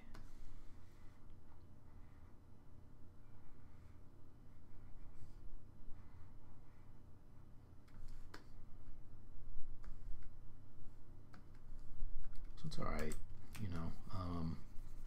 If I smooth it down and kind of draw into it a little bit.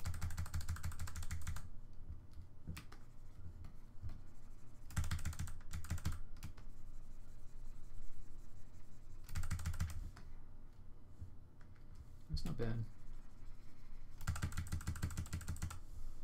All right, any other? How do you know you're destined for greatness? I don't know. You find out and you tell me. I think you just keep doing whatever you do until you are not terrible at it. You know, the 10,000 hours is pretty much a truism.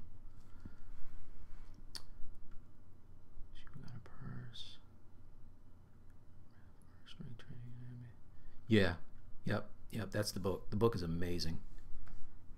Yep. So, and the thing about, like, so this is gonna sound like, you know, some, you know, kind of kissing up, but it's not. So I knew that ZBrush Live was here, and I just never got around to looking at it until these guys decided to put me on. But it's been like crack, you know what I mean? Like I've been, don't smoke crack, don't do drugs. It's been like chocolate, because that's really addictive as well. I've been watching all of the episodes, and so much so that, like I said, I was up literally until like 3:30 last night, watching Joe Drust ask ZBrush, and it's just all free information with dope artists, you know. I was watching Joe Mina's stream the other day, and there's just so many good people on there that I don't know how you guys can do it, Kyle, but thank you, you know. All right, so with that, I think my time is almost done. Let's look at the thing as a whole. Turn it all back on. Hey, there is the dark kid. Let's not make him dark. Color, fill it with white. All right, let's get rid of all of that. Let's turn on the visor. Where's the visor? Chest logo and visor. Turn on live booleans. All right, and do we have enough time to do a render? Oh man, it's 3 o'clock. Okay, well, all right. So anyway, hope you guys like the show, and I will be back. You can just look at the schedule. But thank you so much for joining me, and Pixelogic, thanks for putting me on. All right. Yep. Okay, guys, thank you so much. Take care. I'm going to drink the rest of my coffee, and I'll see you next time. Peace.